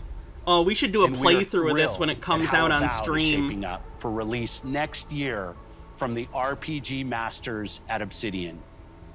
In addition to Avowed, our studios will deliver Hellblade 2, an all-new Microsoft Flight Simulator, Towerborn, and more in 2024. Later this month, players can look forward to Elder Scrolls Online Necrom and Sea of Thieves Monkey Island. As we look to holiday, we will launch Starfield and Forza Motorsport, both built for Xbox Series X, S, and PC. We are also honored to share 14 games today. What was the name of the game? What was it? Shit, it was like it was Clockwork Revolution. Yes. Massive. Thank you, Astro. In collaboration with Lucasfilm Games. 33 Immortals from Thunder Lotus. Kunitsugami, Path of the Goddess from Capcom, and more Starfield games coming to Game Pass thanks to our continued partnership with Sega Atlas. I'd also like to congratulate the Studio Zero team on Metaphor. I have an Xbox and a PlayStation and a Switch. It's great to be able to premiere what is next from the creators of Persona and a PSVR here in our showcase. Too. We are focused on putting our players and game creators first. But I don't play everything PC games we do. usually. No matter if you choose to play on Xbox, PC, or over the cloud, all gamers are welcome here at Xbox. When it comes to our consoles, we have heard your feedback on two fronts. First, we have significantly increased our supply of Xbox Series X, making it easier for fans to Yeah, it looks like that's an find iron-on decal. Second, we know you've wanted more storage with Xbox Series S, and I'm excited to share we have some news there as well.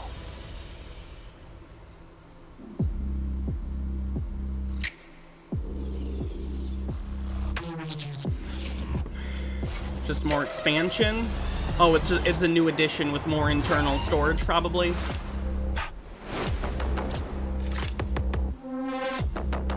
Ah, yeah. Makes sense.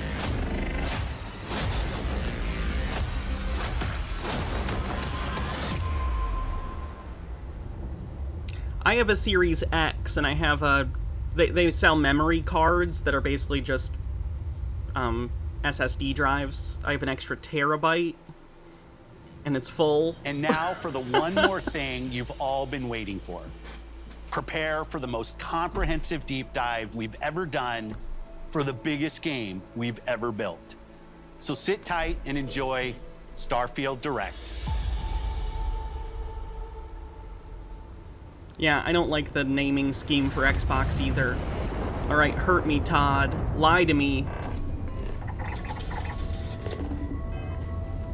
The last game Todd's ever going to work on is probably the next Elder Scrolls, so this is like the penultimate time he's going to lie to me.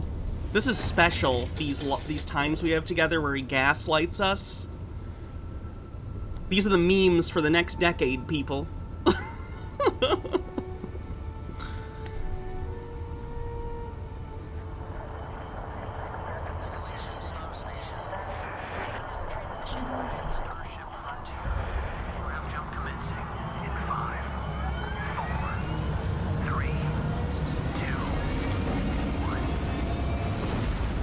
My storage doesn't require me to move the games. So much for joining it just us plays today, off the and external welcome drive. To Bethesda Game Studios. You know, we've been so lucky over the decades to make the kind of games that we love here, and that's thanks to all of you, from the Elder Scrolls to Does Fallout. he have a painting in his attic that's just a painting of him, but it's getting older? And throughout all that time, we'd often He looks pretty talk good for about his and age. dream up the space game. What if we could take that feeling of being who you want to be and exploring a new world, but set it in space, where you weren't really limited in where you could go or what you could do? And that is Starfield. Obviously, we've come a long way since then with the games we've built, our technology, and all of us here in the studio. We've done so much together, but, well, we've never tried to make a game like this. Today, you'll get to hear from many on the team and see so much of what we think makes our game special. So let's jump in and take a look. Oh god, why is my stomach nervous? I don't like being emotionally interested in a product. Gross. In over 25 years. Shut up, child me. A Bethesda in my head. RPG through and through, where you step into a new world and you get that feeling of unlimited possibilities. But this time, it's not just one world. It's over 1,000 worlds. Because the choice of where to go, it's not ours, it's yours. And it wasn't until now that we had the technology to create it. From the rocks at your feet, to the mountains in the distance, to the people and creatures that live in these worlds. That isn't just a backdrop. That moon is actually there orbiting the planet. Yes, you can visit it too. You can visit that moon! We realistically simulate the galaxy around you. Our next-generation lighting model uses real-time global illumination to light the world based on the type of star and the makeup of the planet's atmosphere. We also have an all-new animation system. Looks better. And of course, you can play it in third person, and you can play it in first person.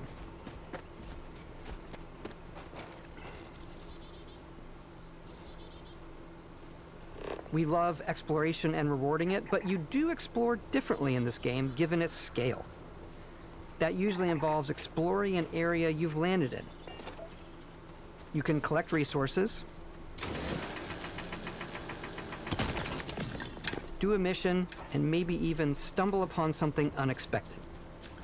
Dr. Gamble says, see that moon? You can buy it for the price of a real moon. I'm sure this will get VR on the PC.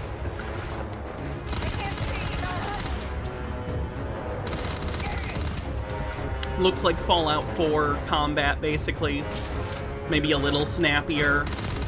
And there's a jetpack, but it's fine. I don't play these games for the combat anyway, for the most part. It just needs to be serviceable. This is Starfield, yes.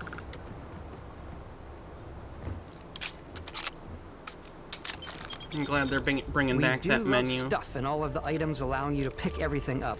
And you can view all that in your data menu. This is the hub for everything you're doing, from your skills to your ship, your missions, and your inventory. We love to pack a ton of detail in every object. Oh, PC's gonna hate this menu system. That's a console menu system. To food. We just obsess over the details, and food. We obsess over food. When you're done exploring, you can walk back or fast travel to your ship. Thanks, Lady Ann. We have companions and crew you can take with you. I left Vasco here back at my ship. Welcome back, Captain Howard. And he can even say your name. Let's head out. Yeah, I'm sure it'll get modded first on PC. Like, I'm sure that'll get fixed in like a week. Our mission was to convey the wonder and majesty of space exploration, to evoke the romance of the golden age of early spaceflight. And we've been referring to this approach as NASA Punk. This means a design language where the tech is advanced, yet still looks grounded and relatable. For us, it's that contrast. That's where the visual interest is. Obviously the NASA, which is the rigid, hard function over style, and then Punk, which is all about style. You can see that visual style coming through in your ship. Your ship is your home for you and your crew. And like many of the spaces in our game, it has a slightly retro and analog touch. A bit of lo-fi rather than sci-fi, where everything is well used, worn, and lived this will be one of the first mods. I'm not going to watch other videos right now. I'll put it in the side, but like, I want to watch this in real time. This is your star map. It starts with the planet you're currently on. You can see all of its info and resources. You can choose a landing spot or fast travel to known locations. Backing out further, you can view all the planets in the system. Obviously, the game is big. And it's here you can see planets that have key locations, missions, or life on them. I wonder how big the planets are on average relative to like a map of like Zoom out even Skyrim. further to see all the systems in this part of the galaxy. Here you can plot a course to ones that are light years away. This uses your looks like ship's it's going to be a grav pain drive to use. Fold space This and jump menu. to these systems. And you will need to upgrade your ship and skills if you want to jump to the most distant ones. But for now, we'll plot a course to the Alpha Centauri system, where we can find the city of New Atlantis.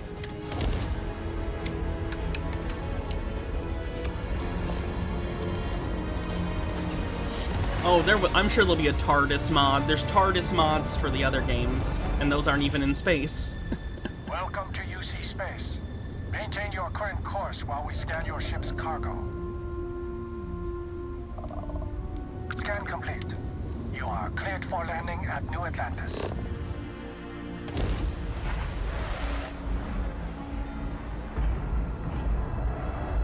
I wonder how big the city is.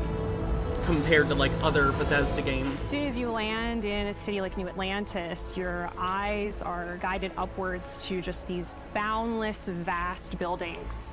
It's the biggest city we've ever made, not just in size, but also in the amount of custom art, crowds, and quests.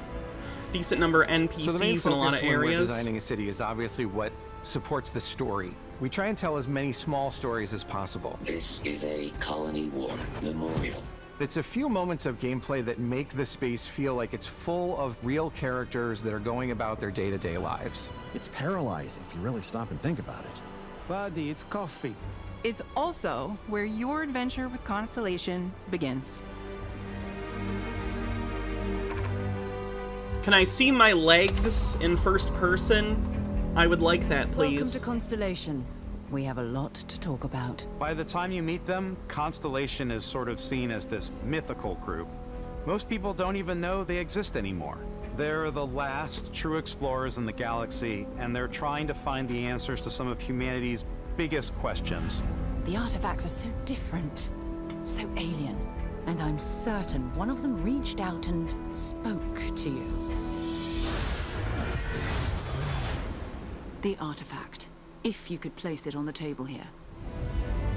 Oh my god, look at how it's coming together. It's an Elder Scroll. Set built by an intelligence outside the settled systems. It's definitely an eclectic cast of characters. You've got Sarah Morgan, the ex-soldier and adventurer, now Constellation's leader. Mateo, the theologian who believes that there's definitely something else out there. Noel, the gifted scientist and Sarah Morgan's protege. And Walter, a very successful businessman in the settled systems and Constellation's financier. Anything goes as Our long as you character have doesn't have a money. voice, do There's they? also Vlad, the ex-pirate. Sam Coe, the former space cowboy. And I'm gonna kill him and take his Barrett. jacket. You know what I hate about these pirates? Completely resistant to my otherwise irresistible charm. The journey you take with Constellation is just the first of many you'll embark on. The Settled Systems is home to all kinds of different stories, people, and adventures for you to uncover. Look at those guys. Ah! Cool. The United Colonies is where you'll find New Atlantis. People tend the towards first negative major human commentary. settlement in I'm space. enjoying it. I think you get. I'm The poking people who fun, but live I'm really here excited value for this game. law, discipline, and the legacy of humanity. They consider themselves the true children of Earth. You ever think of joining up with the Vanguard? Oh, United fucking Colonies, either fascists. get your UC citizenship? Great. New Atlantis isn't the only city within the United Colonies. The city of Sidonia on Mars to this day serves as the largest mining facility for the United Colonies.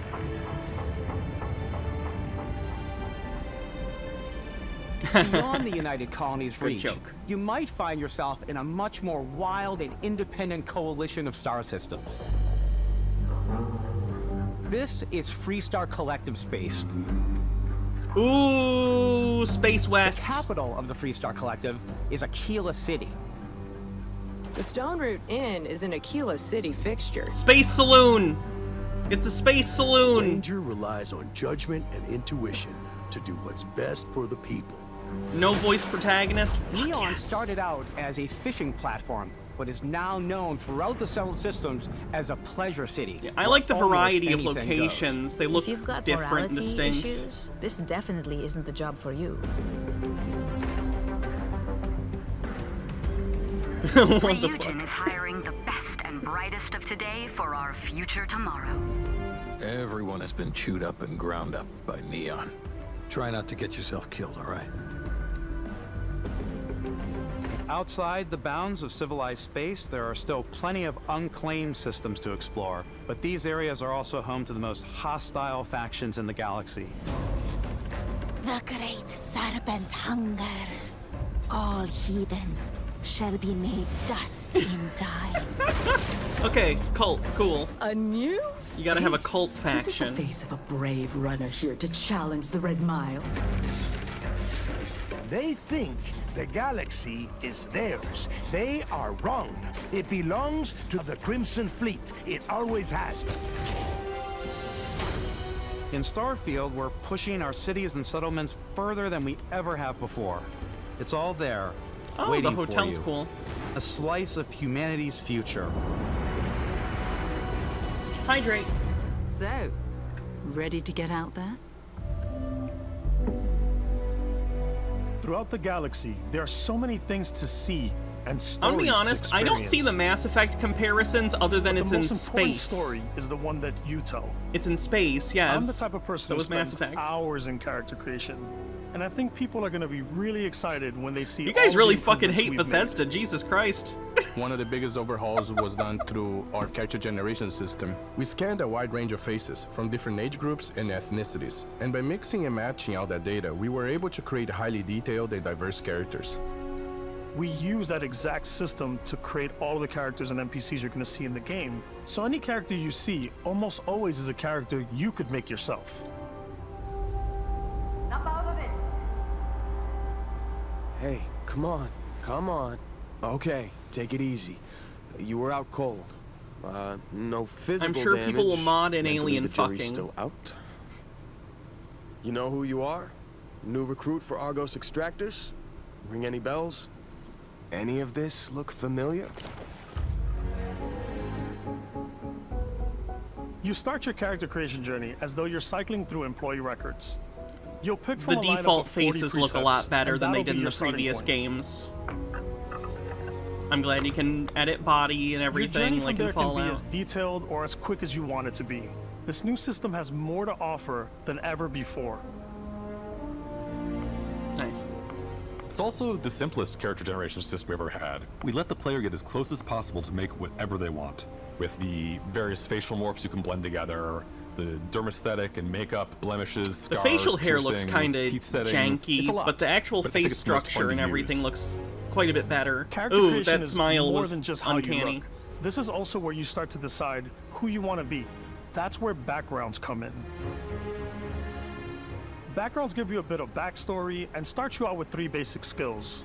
From chef to dusty. You know, the crew still has a betting pool about which restaurant critic you must have crossed to wind up here. What's great about backgrounds is you never know when yours is going to come in handy. You could be in the middle of a fancy restaurant talking to some Shadows. guy, and suddenly you learn he needs a beast hunter to help track down a monster. Fine. I probably should stick to professionals anyway, given what happened the last time. We're also giving you the option to customize your build even further by letting you pick up to 3 traits. Traits are completely optional. I'm glad they're and they doing come with their own traits. advantages and Similar to disadvantages. the... You could choose to meet your biggest fan. What's the thing in New Vegas? I forget what it's called. Is it really you? Oh my Join god! the crew and give you gifts if you're willing to put up with this constant commentary. He found me! I get to stand near you. Oh, how did he find me? I've got to have every molecule. It's literally the same voice, My favorite too! trait is kid stuff. You have to pay some credits to support your parents, but they're very sweet, and it's really fun to go visit them. Honey, we got ourselves a visitor. Oh my god! I came across some hostile zealots in space, but because I had chosen a trait that made me the same religion as them, I was able to get by without any issues. There's another great one that gives you a damage buff when your health is low, but mercenaries will randomly show up and try to kill you. No matter what Bethesda's you choose, always there'll be behind plenty of in ways for you graphics and to tell animation, your but story. they make And up if for you it wanna in remove a trait, there are interactivity with ways the to do that too. environment, usually. What a view! It's a feast for the eyes. Off we go to another adventure. We'll let you discover that on your own. They know you're gonna murder him. There's gonna be a quest about it, I bet. If you murder him, there's gonna be a quest, because they know you're gonna do it. Once you've built the perfect character, that's when your journey can really begin. We took what we loved about skills and perks from our previous games and put them together to create an all-new skill system. Each time you level up, you get a skill point. Land Which can be Sarapod? used to unlock or rank up skills. Ranks are unlocked by completing challenges associated with that skill.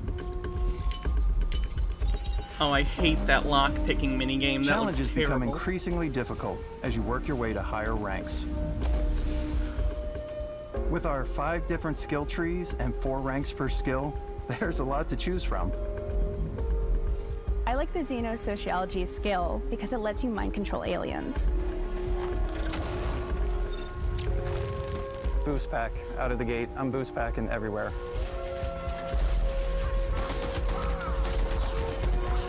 I like maxing out my physical tree so I can get neuro strikes and just punch my way through combat. Oh, nice. I know a lot of people like to play these games unarmed, so that's cool. Invest in the skills that suit your playstyle. I'm very much a stealth player. So, I'm out there pickpocketing everyone.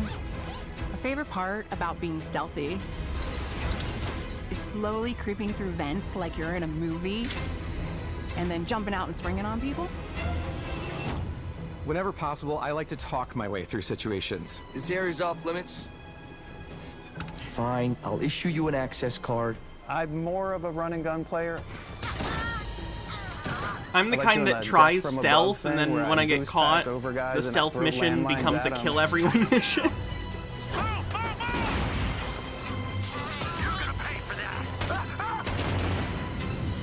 I like blowing stuff up.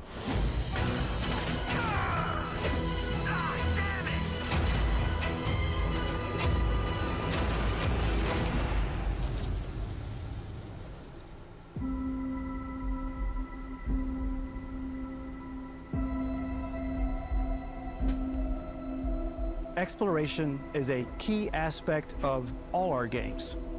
In Starfield, there are full star systems with new life, resources, and adventures. I agree. I think it looks good so far. Like, I can meme about Bethesda, but I really like their games. They're not perfect, but they're fun generally. And a multitude of other sources, and I think this looks fun. Us make the world feel believable. From the way we approached planetary atmospheres to the way we placed biomes based on the planet's distance from the sun. That's cool. Once we had created a grounded world, we could start looking at all the things that make that world fun. When you leave a planet and head into space, you'll be navigating asteroid fields, having chance meetings with interesting strangers, dogfighting in space, and exploring derelict ships. I hope they show the building system. Both you can build your own ships and settlements, and I really like the settlement building in Fallout 4, so I hope they show some of that. Ultimately, it's about rewarding your curiosity, because whether it's on the surface of a planet, the alleys of a city, or the vastness of space, you never know what you'll find. I mean, they've been working on the game for like 5 years. Like, they've been developing for a really long time. Oh, I think here comes maybe the ship building part. Space exploration is possible thanks to your ship. Your ship is almost like having another character or home you can make all your own. I think you'll be blown away by the amount of stuff you can do. You can buy a ship. I'm sure you can find something you like. Customize and upgrade that ship. And hire a crew to keep it up and running. I think it's on PC too. And it all starts in spaceports. Every spaceport has a ship technician where you can purchase, sell, and modify ships. Anything I can help you with? Maybe you start off with a speedy fighter that's perfect for bounty hunting. Then you might round out your ship roster with a hulking space freighter to run cargo missions, or even do a little smuggling. Oh, can you have multiple For now, ships? Though, we're going to take our starting ship, the Frontier, and make some changes. You can customize and upgrade everything you see here. And you have 2 ways to do that. I wonder how much you can customize the interior. You can quickly upgrade individual systems, like your weapons or shields. Everyone's so pessimistic in chat. The shipbuilder mode. They've Here heard us so much, I know, chat. From the systems to the look and layout. Adding a new habitat module can give you more room for crew. Adding cowling can change your ship's overall silhouette. An improved grav drive allows for longer distance space jumps. Oh, you're okay. I'm not trying to get you to stop criticizing. I'm sorry. I shouldn't. You're fine. The parts you choose to build with I'm just don't excited. just affect your ship's stats. They'll also affect what you can do inside your ship. You can have modules for crafting, or for storing and displaying your weapons. Starfield's in-game ship manufacturers bring their own look and feel to every piece of your ship. I think they said there's no fuel From living system. quarters to cargo holds, mess halls, and control rooms.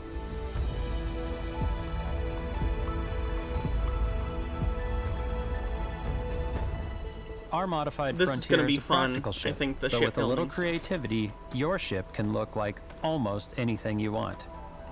It's a bit odd, but one of my favorite ways of customizing ships is I make them look like animals. The HMS Platypus, as I called it, where it had like a giant tail to it. And we've done spiders, we've done mechs. Maybe it's also because I use a So lot of it's really mods, so I know that whatever things your that aren't imagination like is. perfect or great at launch, I know that it's gonna And get while you can fixed build by your mods. home among the stars the way you want to, you're probably not the only person who will call your ship home. Companions or crew. Ready to lift off when you are, Captain. Engines ready. The Frontier is fueled and ready, Captain. Some of the members of Constellation can join you on your journey. These companions can serve Yeah, on your Fallout crew, 4's writing and is they'll always be there when you dog travel. shit. We'll be traveling together until we either find an artifact or this lead runs dry. Each companion comes with their own valuable skills for your ships and outposts, as well as unique quest lines. Eventually, some friendships might blossom into romance. I don't know that I've ever really loved anyone except you. And if you're looking for a little extra help on your ship, you can always hire additional crew at spaceports. Got any room on your ship for someone like me? You'll also meet potential crew members out in the world. Still think there might be a spot for me on your ship? I gotta get off this rock. Assign crew to your ship or outposts, and their unique skills will affect how they run. And just like companions, most crew members can lend a hand in the field. Take Bosco, for instance. He's designed around the core basics of a NASA machine. Please avoid getting shot. You might die. This robot has I still been in want to give it every almost a single humanoid one of their personality, promo so I things. elongated the limbs. They really This think tends to people are make gonna him like feel this robot more for some human-like reason. and give him a little personality. It is a shame exploration requires so much bloodshed. Using the shipbuilding tools and crew selection features in Starfield, you'll be able to build and captain the ship of your dreams. And now, let's take to the sky. He does. He looks like one of the loaders from Borderlands. Yeah.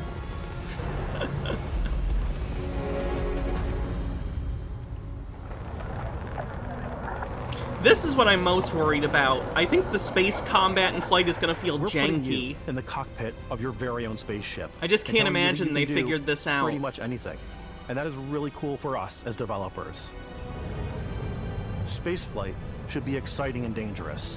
And you should feel like you're in complete control every step of the way. We've extended that sense of control to ship combat. It's not about just hitting your triggers to fire your weapons. It's a complex dance between your piloting skills and our power allocation system. Boosting power to your engines will make your ship faster. I generally don't like systems like this where you have to juggle Powering between up the different ground prize systems. will shorten the amount of time it takes before you can make a jump.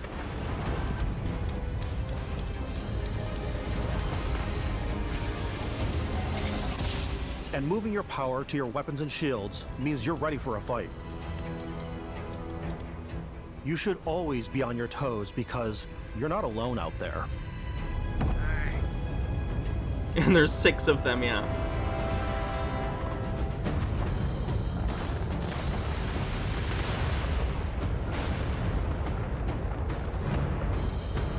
Yes. Unlocking the targeting control system skill will allow you to zero in on specific subsystems of the ship you target. I feel like I'm going to try and avoid space combat as much as possible. I don't think this looks particularly good. But I haven't played it. Maybe I'm wrong. It might be okay. No, this is a single-player game. An enemy ship, unless they announce from your multiplayer. cockpit. You can always turn any ship that engages you into scrap. But you can also take a more personal approach by docking with the enemy vessel and boarding their ship. Okay, I'd probably rather do that and do just on-ground combat.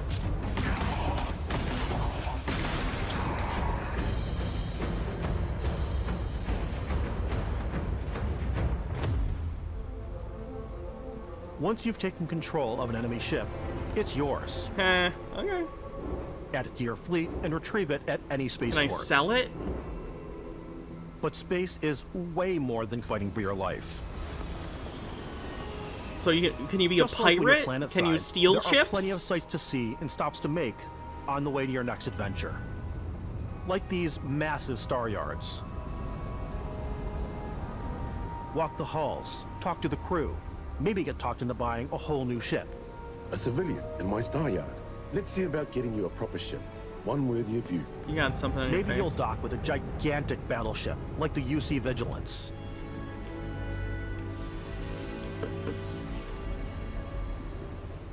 Or rub elbows with the galaxy's wealthy elite on a cruise ship fit for the stars. There are plenty of personal encounters to be had as well. You can hail any ship you come across to trade, swap info, or maybe even commit an act of piracy.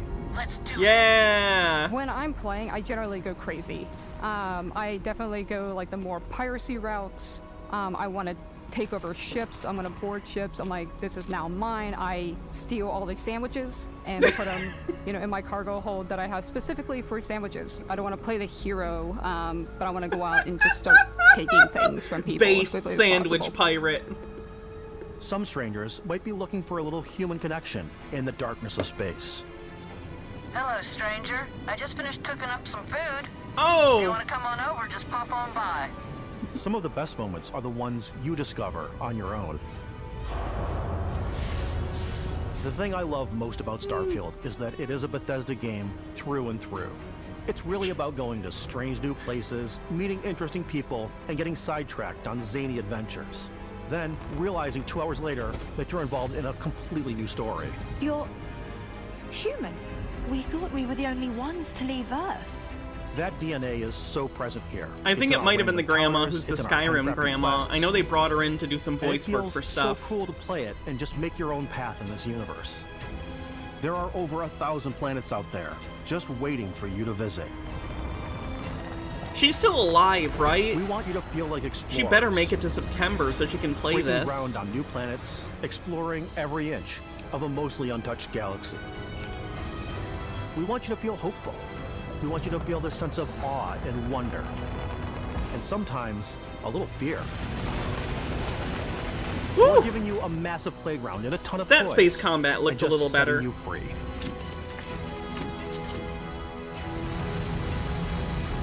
She had a stroke, but she's still kicking. Okay. Yeah, she's nice.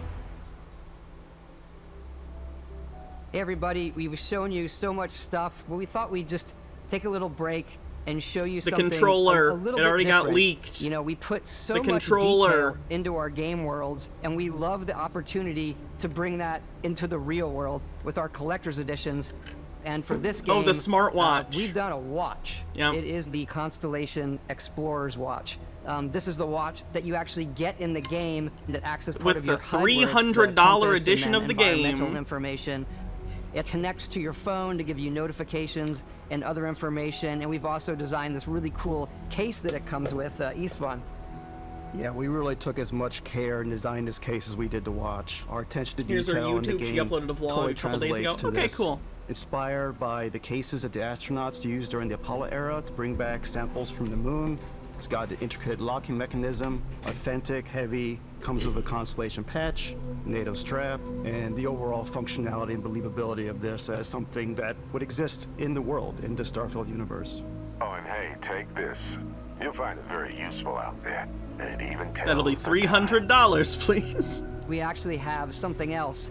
Now that we're part of Xbox, we get to work with the amazing people on the Xbox The hardware controller team, and the together headset. we have created this custom limited edition Starfield controller. It's awesome. It is now, our favorite controller. We love this because it's inspired by the actual controls of your spaceship. And not only that, we've created the first ever custom headset with Xbox. And this is a perfect pairing with that controller.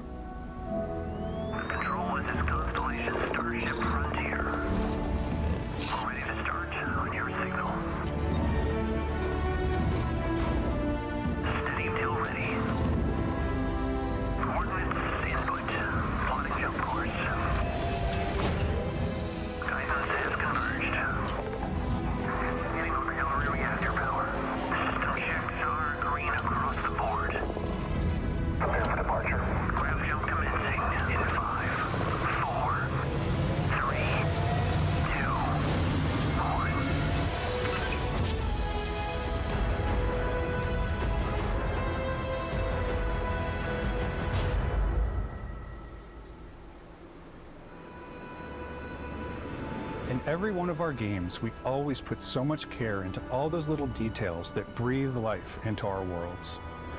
But Starfield isn't just a Bethesda Game Studios world, it's a Bethesda Game Studios galaxy. So why go this big with Starfield? Because we want to give you freedom on a galactic level. The freedom to experience both the exciting planets and the quiet ones. Scanning a planet before you land is a great way to get a sneak peek at the available resources you can use for crafting, building, and customizing. I think what's cool about this whole system that we generate the planet itself as a procedural content, but the handcrafted content itself comes as the player explores. Our system builds the planet as the player approaches it. We stitch together a block of terrain. After that, we have the system that adds interesting locations for the player to explore. Oh boy. Creatures to encounter. That's a lot of procedural generation. To pick up.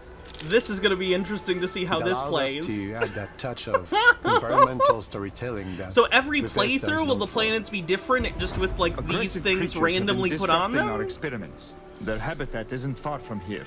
If you could take care of them for us, we would be in your debt. So even if your friends were to visit the same planet that you had, you would have a different story to tell. I don't know if that's a good thing. That scares me.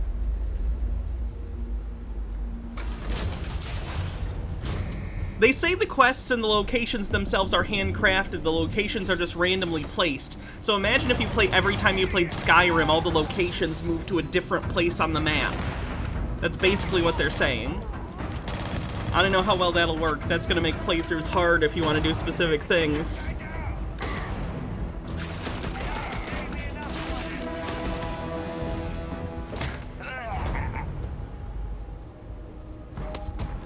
It's completely up to you how you want to interact with each planet. Whether you want to explore and see what you can find, harvest resources and be on your way, or simply take in the views. With the help of your scanner, you'll chart the uncharted and discover exotic wildlife. Scan this plant. Everyone loves that mechanic. If you have the skills, you can even figure out that certain creatures and plants, you can build an outpost and produce resources from those plants and animals. You can get experience. Oh yeah, this is straight out of No Man's Sky. For fully surveying planets and I play No Man's Sky. I like that game. So I'm not like against it necessarily. It's just very directly taken from it. When we were concepting these creatures, we really wanted to think of them as natural to the environment. We didn't want alien monsters. We wanted native wildlife. Something you've never seen before. When it comes to our exteriors, when the sun moves, all that Ramblin' light boy, is are you Luke calculated Skywalker? in real time through the atmosphere. Our biggest goal for lighting with Starfield was to make the game feel more filmic, to use lighting and color to really make it feel more cinematic.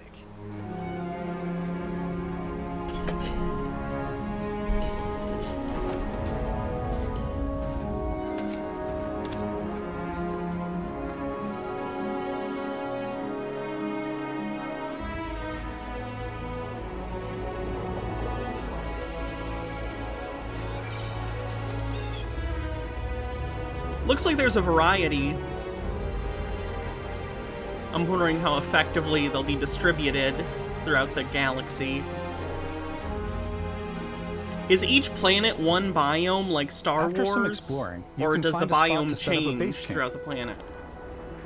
Outposts can be built almost anywhere on any planet. And the habitat modules come in all shapes and sizes, filling all different purposes. You can even live in them. Assign crew and companions to work at your outposts for added bonuses and set up extractors to harvest resources while you're away. Something cool we have this time is we have a new fly cam where you can toggle between on-foot building, or you can now use a top-down isometric camera. That was the problem in Fallout 4 with the building. It felt weird in first person. That way you can really plan your structures and what the overall feel of your outpost is. And then when you're on your feet, you can really decorate and fine-tune things. I really like the building mechanics of Fallout 4. Sorry. I like that kind of stuff. I like making bases and keeping trophies and everything.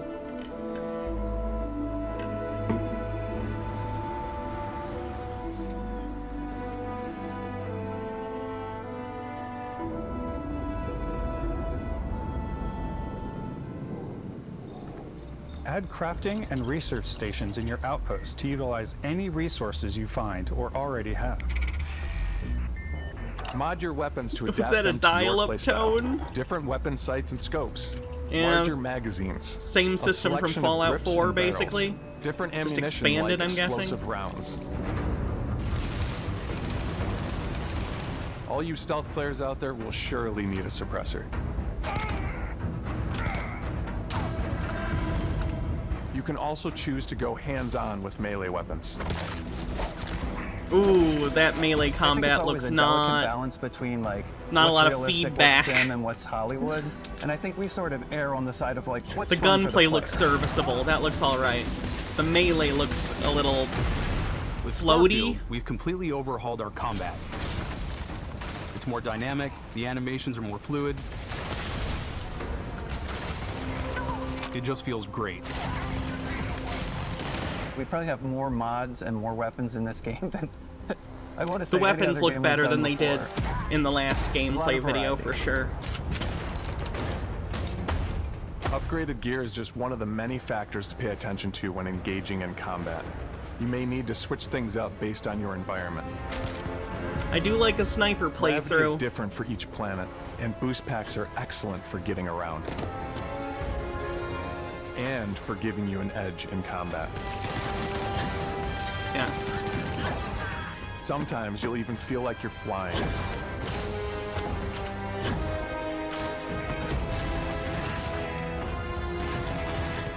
Zero gravity environments pose a different challenge. Firing a ballistic weapon in zero G will actually push you backwards. That's kind of cool. Energy That weapons, makes on sense. the other hand, offer a more stable shooting experience. We also have mag weapons. These are high-powered electromagnetic induction ballistic arrays. Each barrel has its own targeting laser and can dish out some serious damage. Okay, I like that. Different kinds of guns. Whether you want to get up close and personal with your own two fists, or you like more compact weapons like pistols and submachine guns. Or maybe Yeah, can I get prefer a something can we get a space bigger. bow, please? I need to do my stealth archer run, as is tradition. Starfield's got you covered.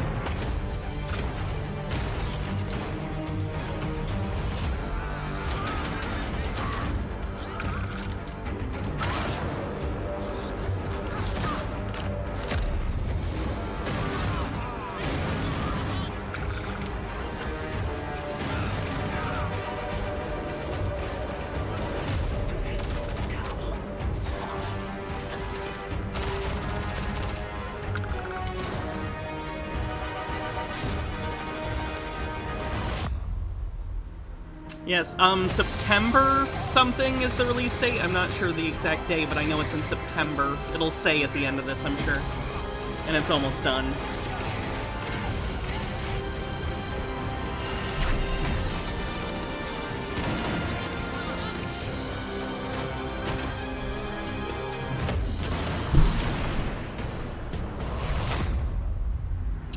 Neural Alchemist, thanks for 30 months. And you're welcome. Thanks for watching. September 6th? Okay.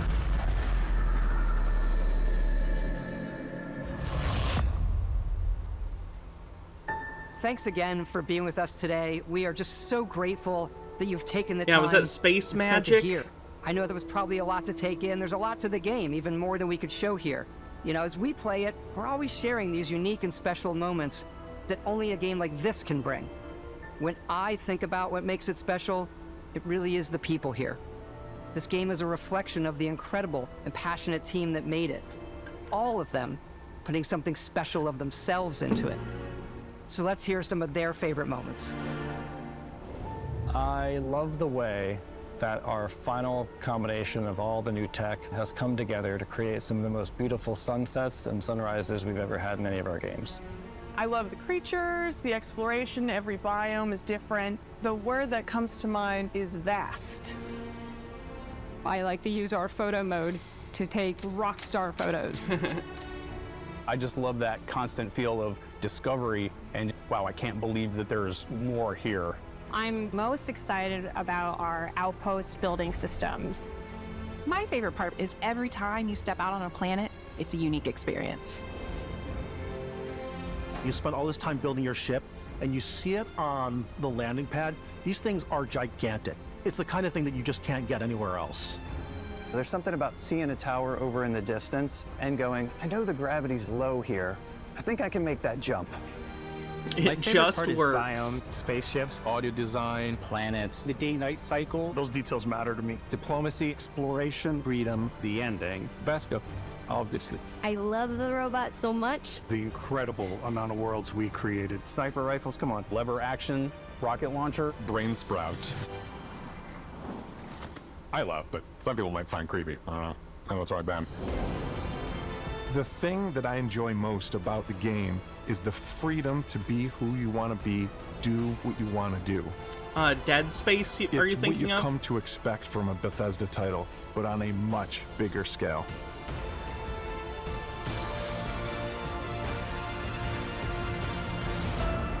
On behalf of all of us, we can't wait for you to play Starfield and make your own special moments. Let's go. Good luck, Constellation. You are go for launch.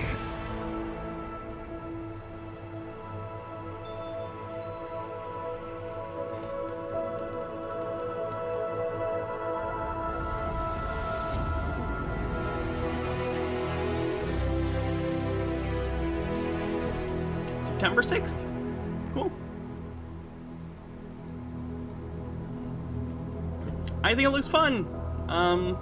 Definitely a Bethesda game. I'm sure it's going to have plenty of problems, and I'm skeptical as to how good the writing's going to be based on Fallout 4. But I'm sure it's something I'm going to sink a lot of time in. I'm just going to be honest. I've played hundreds of hours of Oblivion, Skyrim, Fallout 3, New Vegas 4. I'm sure I'm gonna do it with this. I can't even lie. Am I gonna do a live stream playing of this? Probably. I don't know if it'll be like... I don't know if it'll be like, a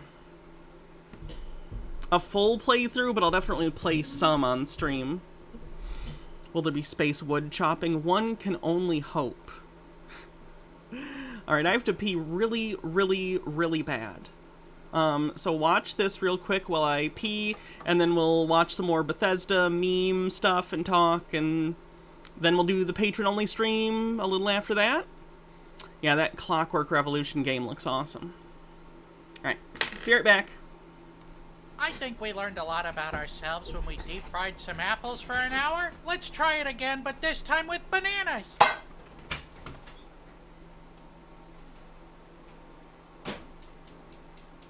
Alright, so you know how it works. We'll pull one at 15 minutes, another one at 30 minutes, and the last one at an hour. Things are starting to get bubbly.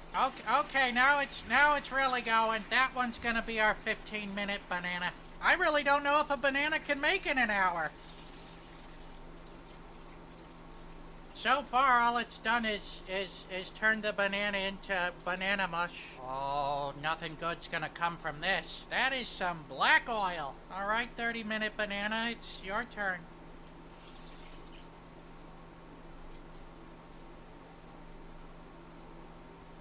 If there's anything left after an hour, it will be a miracle. I don't know what this means, but the oil has stopped sizzling. I think that means there's no more moisture left in this banana. Here we have the 15-minute banana. Here's the 30-minute banana. This one's the hour boy.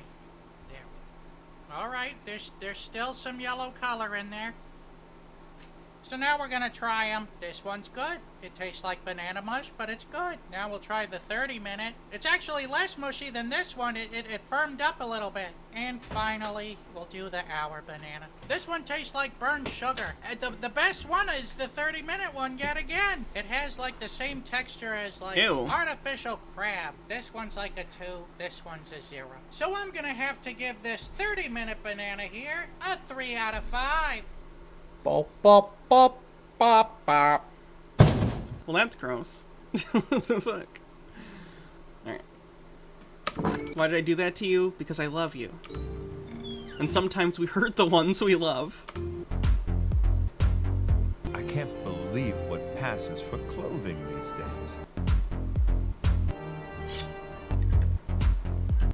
I have the upper hand.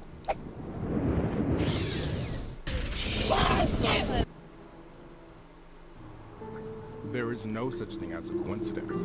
The fact that you're watching this video means you are energetically aligned with me. Which game was the most interesting? I'm probably, out of the games I didn't know about, Clockwork Revolution looked great. It hits a lot of the things I'm into. I like time travel media, I like steampunk, and I like stories about, like, taking down rich assholes and unjust hierarchies and stuff. It's like, looks great. And I like the BioShock games, and it definitely looks like it's going to be sort of like a BioShock or a Dishonored or, what do they call those? Immersive sims? Which is a terrible name for that genre. But you know what I'm talking about, like BioShock, System Shock, Prey, games like that. I'm a big fan of, so I'm into it. In this message, your thoughts create your reality. Well, you already knew that, yet you still live a life that you dread. Excuse me. That is because when you visualize your dream life, you unconsciously believe that it is unrealistic.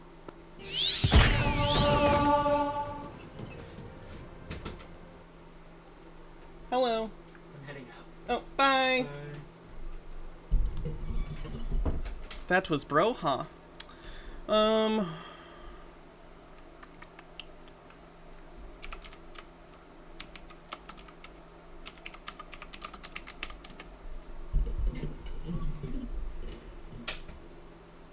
Oh god, Elon Musk talked to Todd Howard? What in the fucking world? Why? Oh, this is cursed. This is so cursed. Oh, no, no, no, no, no. Dude in like I guess a Volt jumpsuit. It's the Volt Boy. Volt Boy, Yeah. exactly. Volt Boy. And you have this at home? It was so weird having that at a party because like, most basically there were like two nerds that knew what they referred to and we were like yeah. And everyone else was like and we hooked it up so you fuck, that's I don't like that. I don't like that at all.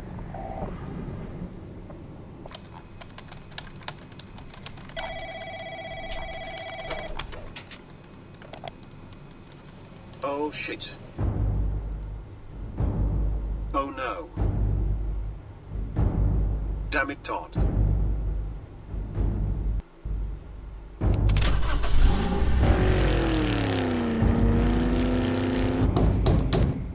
Open up, Todd. Did you just fucking re-release Skyrim again? Todd, we can't keep doing this. It is 4 times the size. Bullshit. All you added was fishing mechanics and a couple of shadows. It allows us to have 16 times the detail. I noticed in today's presentation, Todd Howard didn't say as much. Did you notice? I think he's afraid of being memed. I think he's aware of the memes, and I think he intentionally stayed away from making specific weird claims like that. Maybe he's learned a lesson. One can hope. Can't wait for the modern remake of this. Yes. Oh, great and mighty Grand Champion, is there... I can't believe they put the fan in the new game. What a good callback. There's something you need? Can I carry your weapon? Shine your boots? Back rub, perhaps? Oh, gee. You sure? Okay. For anyone who missed the presentation, this character is coming back in Starfield. Kind of. It's clearly the same character. It is the same voice actor. Okay. He's a trait. I guess that's true. Well, I'll be hanging around the arena grounds if you need someone to worship the ground you walk on. Bye.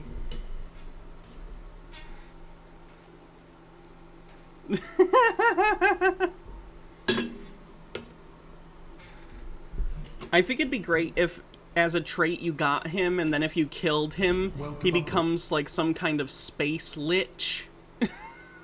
Or space revenant. And he just follows you around and tries to kill you every once in a while.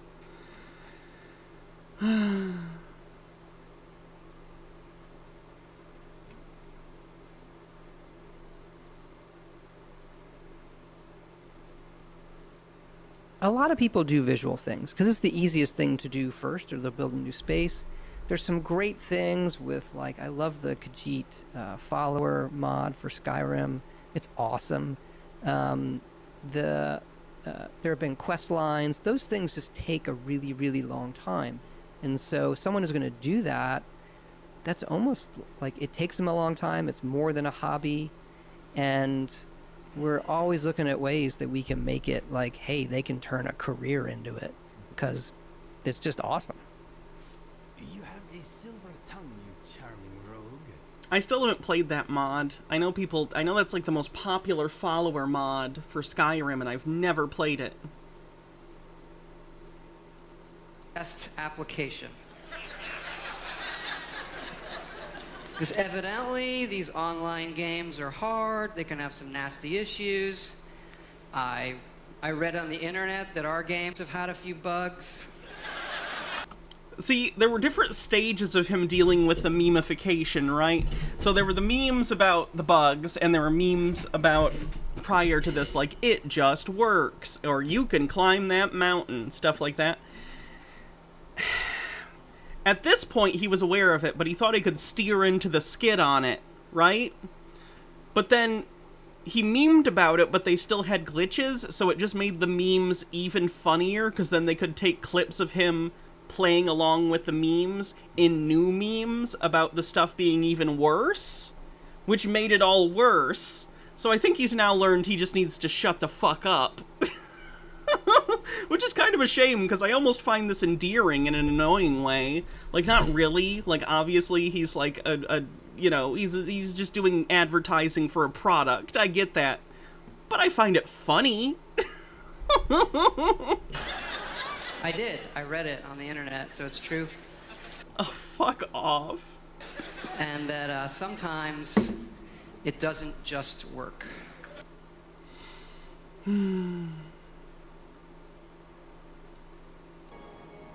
What? That really pisses me off. Oh no, what do we do? I'm so scared. What? Fabulous. That's great. Good for you. You are pissing me off. What next?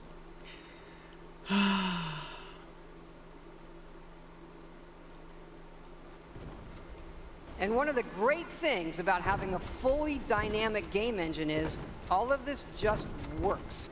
It's not, I'm not kidding. The generators will power things through switches that require power, lights and other items, and then you run wires that connect them all, and again, it just works. All of this just works. All of this just works. It's janky. Like I said, I like the building system in Fallout 4, but I have a lot of mods for it, and even then it's kind of like, it's glitchy. It doesn't work right some of the time. Will you please welcome my Mr. Todd Howard.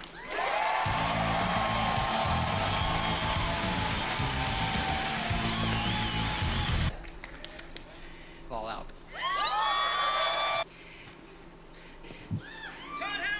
Definitely. I have seen a lot of cock.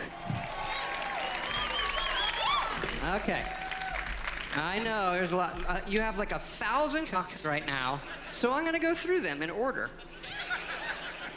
Now, I'll hit a couple of the big ones. Okay. Have you guys ever seen the Oblivion presentation?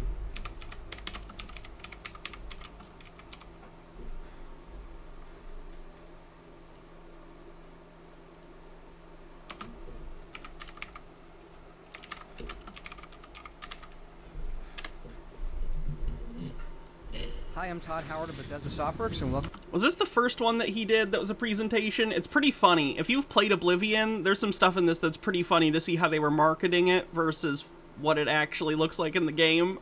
Hi, I'm Todd Howard of Bethesda Softworks, and welcome to our demo of The Elder Scrolls IV Oblivion.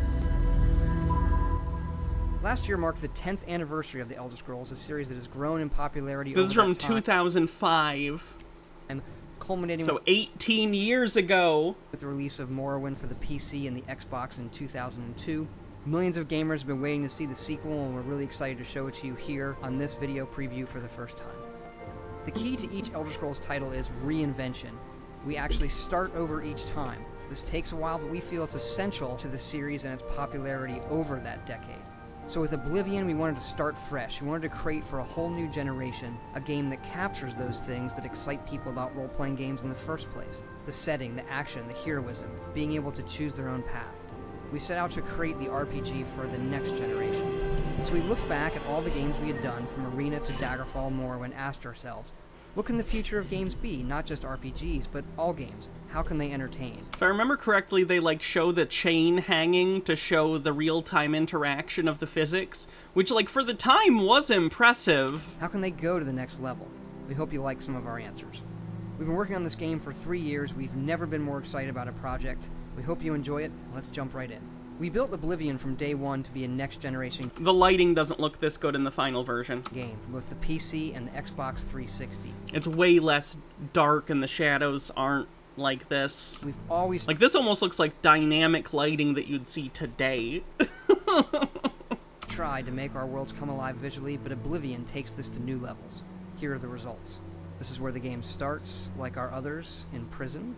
You are a nameless hero. It's up to you to determine who you will be. Yeah, you can't do anything with the chain, and like physics objects, like there are items or physics objects in the game that you can move around and stuff, but there aren't really many other objects in the game like the chain that you can move around in the way that it does.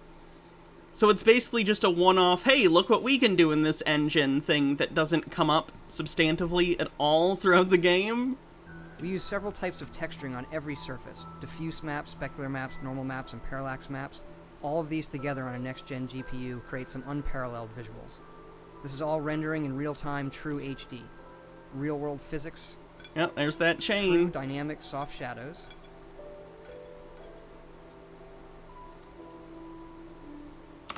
Let me show you what, hold on. Oblivion, opening. I don't want just the cinematic, though. Here's what it looks like in the game. I was born. You hear that? Let's see. This is what it looks like in the final game. Which, you know, for the time, it's not. But it doesn't look like this. You can even see the shadows cast through this ribcage here. I think they had to downgrade a bunch of stuff for the console version. This detail carries over to every object in the game. Our artists have painstakingly modeled over 9,000 objects.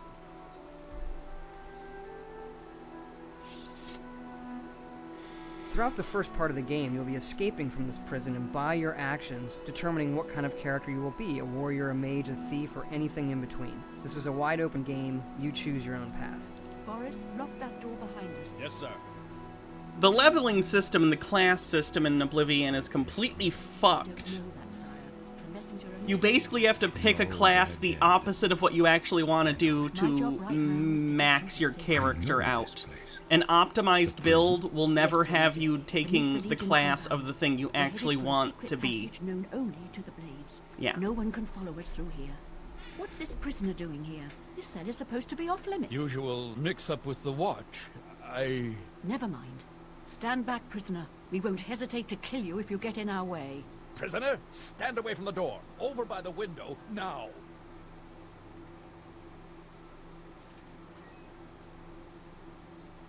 No sign of pursuit, sir. Good. Stay Let's go. put, We're not out of prisoner. this yet. You. I've seen you. Let me see your face. You are the one from my dreams. Then the stars were right. This is the day. Gods give me strength. You'll recognize the voice of Patrick Stewart there. He's just part of an all-star cast He's in the first 10 minutes, and then he dies. Assembled for this game, and you'll hear more about those actors in the future. Assassins attacked my sons, and I am next. My blades are leading me out of the city. Bunsy TV, thanks for following. By chance, the entrance to that escape route leads through your cell. Oblivion features over 50 hours of recorded dialogue, all lip-synced in real time. The voices fill... It's honestly not that much compared to today. Half of the game's I am DVD. your emperor, Uriel Septim. By the grace of the gods, I serve Tamriel as her ruler. You are a citizen of Tamriel, and you too shall serve her in your own way. You will find your own path. Take care. There will be blood and death before the end.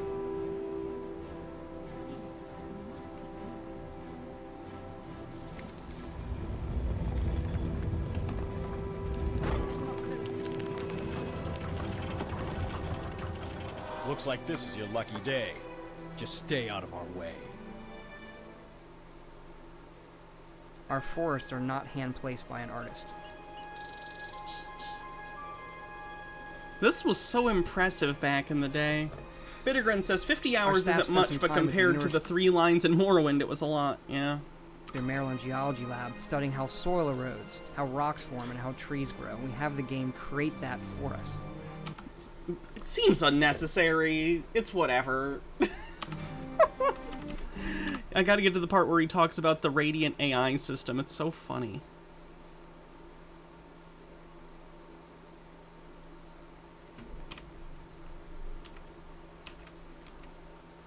Game and does them.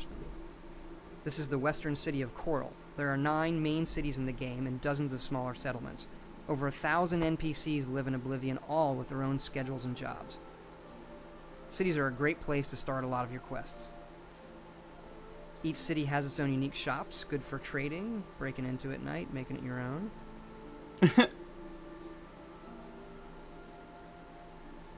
Good morning.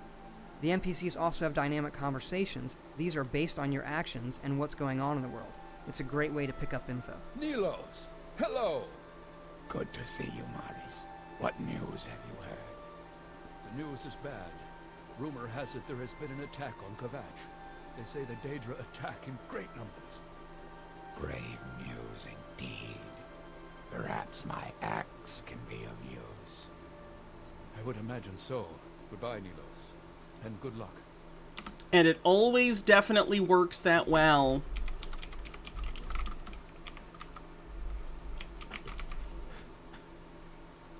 Let's look at some examples of their weird Radiant dialogue.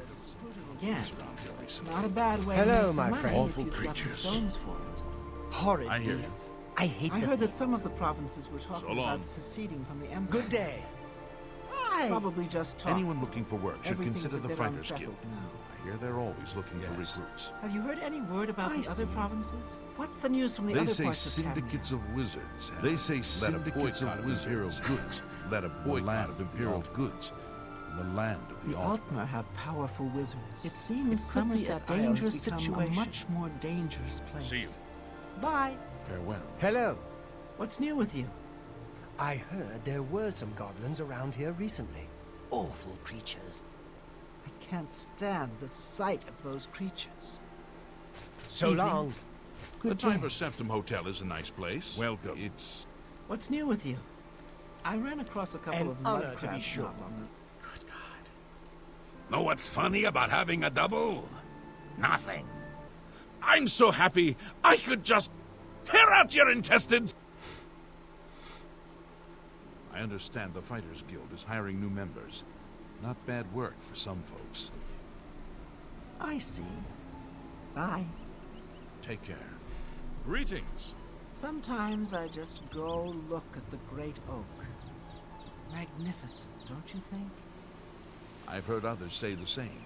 Anyone looking for work should consider the Fighters Guild. I hear they're always looking for recruits. I hear you. Heard any news from the other provinces? Nothing I'd like to talk about. Take care. Well met. Yeah, I know. They had to downgrade the Radiant AI with patches because NPCs kept getting killed because they kept stealing bread in plain sight. Because the way that it worked was they basically had a basic, like, you know, AI that said, like, hey, here are your needs. You need to sleep this much, eat this much, maybe the character has a job or something, so they're programmed to go visit their workplace for a certain number of hours a day, and then they're just unleashed into the open world, but they weren't taught not to steal. So sometimes they'd just be hungry in their programming, so they'd pick up the nearest food, which happens to be a stolen item, or an item that doesn't belong to that NPC, so for their character it's marked as stolen in the system, so then all the other NPCs fucking murder them for stealing bread. It was not well thought out. Cripplepunk91 with 100 bits says, hearing the Oblivion music is making me want to watch that live stream at home with English with the Oblivion overlay. Hello. What can this humble bard do for you in these... My characters troubling just times? learned a new topic based on what they were talking about. I'm gonna ask him about that. I wish I knew more about it. Strange gates have appeared, and Daedra swarm the Legion soldiers. I mean, would you have They respect say for the streets law run while red with literal blood, hell and the is Daedra will soon opening all overtake over the entire world? city. If you're good with a blade, they could use you there. So now I have a quest. Gods protect you. This is a really natural way of doing this. You overhear a conversation, learn a new topic, and ask someone about it. Because when I think Oblivion, I think natural. We'll see some of the other things the rating AI allows. Again, still one of my favorite games of all time. Very nostalgic. But oh boy, overstating the abilities, I was actually capabilities just at about the to lock time. up the store. Is there something I can help you with? Topics that I don't know the information about yet are colored in gold. If you're looking for books, you're in the right place. I asked about coral. Now that topic is great. This tells you that if you ask it again, you'll get info you already know, so you can quickly see what topics you can learn something new about. This is often based on how much someone likes you. You can use your speech graph. It's so funny to me that even in this demo, if you know how this speech minigame works, they like put in a god mode for the dialogue thing so they didn't have to actually show you how it works in the game, because this minigame is so fucking bad. It's easier to just bribe every character to like you. Like, to be clear, it's not hard to do, but it is annoying to do, and it takes forever. It's tedious. Craft skills to make them like you more. You can admire them. For those who don't know, basically you see the yellow and the red in the circle. Usually in each quarter, it's different amounts, and each character likes different things, either admire, joke, bully, or whatever that other one is. And you have to pick the most impactful one that they like and avoid doing the ones they don't like, which you can tell based on their facial expression. It's stupid. It's a stupid minigame. It's a terrible idea. I get it. I understand trying to gamify a charisma system, but I've never seen a game that does it correctly. I've never seen a game that makes that work. And it probably won't work until like stuff like ChatGPT and other natural language like algorithms become ubiquitous enough that they show up in video games and have actual like capabilities of like responding to chat in a realistic way, quote unquote. Them, bully them, even tell jokes. By moving the cursor around and kind of read the subtle cues on her face what she might like. Let's try the joke.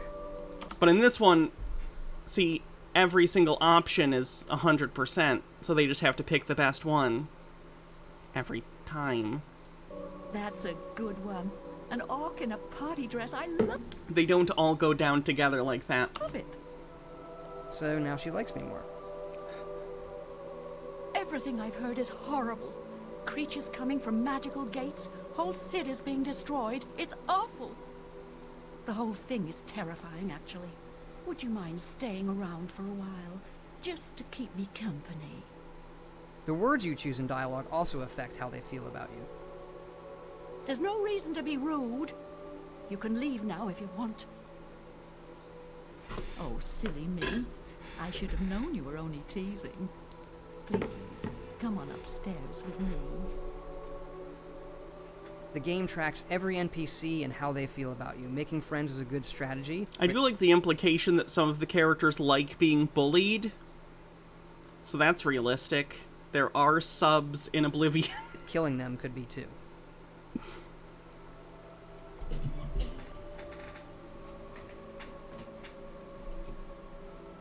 Who's a good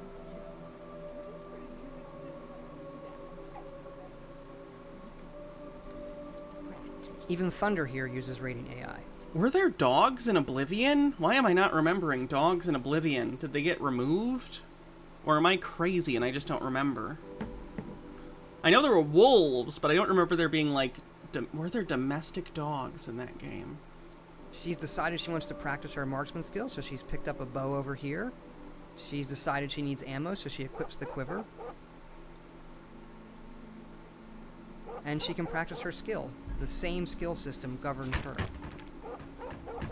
And she sucks. Terrible. Just terrible. I need a little pick-me-up. And they'll even detect potions in the environment if they need them. So she's going to drink this potion. It's going to increase her marksman skill, have the same effect on her that it would have on me if I drank it. It automatically raises her skill, and now she's good at this activity. And that just works. I think a system like this is a good idea, where you just have, like, general guidelines, and then the AI, like, acts it out, which I guess is kind of how it works anyway. But less strict scripting, and more just like, hey, here's the traits and things that your character does. Here's how you can interact. But, like, I don't know. It just didn't work back then. Works through the system.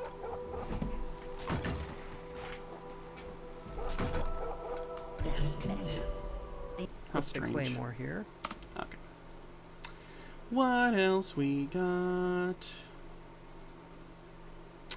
I think I'm probably gonna call it. We're at 3 hours. Thanks, for hanging out and watching that stuff with me, everyone. Oh god, hold on.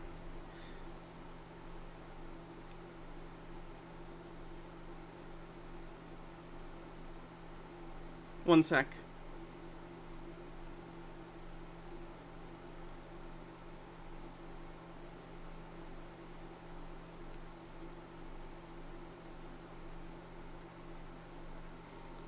I'm checking something right now. One of our cats might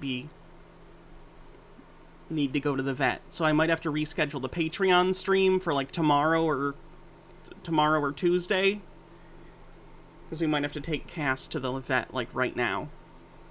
I'm seeing what Baja says.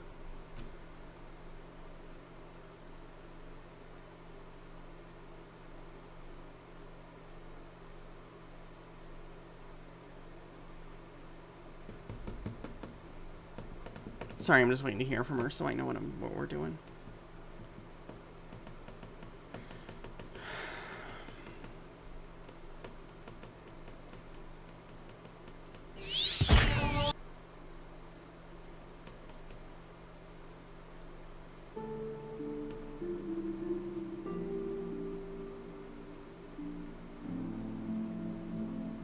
One second. I'll be right back and I'll let you know. If you care about the patron-only stream thing, I'll be right back to let you know. If you don't, that's the end of the stream. Thank you, everyone, for hanging out. I gotta go check up on what's going on. All right.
Sorry, it was muted. It looks like Baja already left with her, one sec.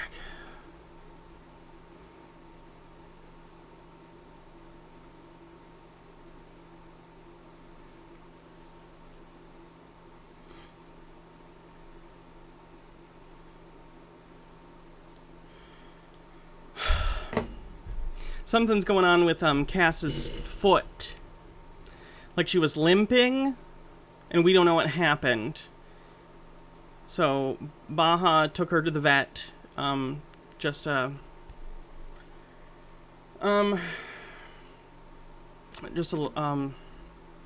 Sorry, I'm worried about this now. No, she's not old. Something would have had to have, like, happened to her. Like, something would have had to either fallen on her, or... I don't even know. I don't know what could have happened. She's already at the vet. There's not anything I can do right now. I think we'll still do the patron-only stream right now. With the caveat that if anything else happens, I might have to leave. But I know you all understand that. And I might have to take a sec to, like, communicate and stuff. But, like, I think it's okay. So if you're part of the Patreon, we're going to go over and do that. So I'll see you guys there. Otherwise, have a good day, everyone. I'll be back tomorrow for another stream. Maybe Sovereign Citizens. They've been doing stuff lately. Alright, see you guys later. Bye. I'll update you guys on Cass later.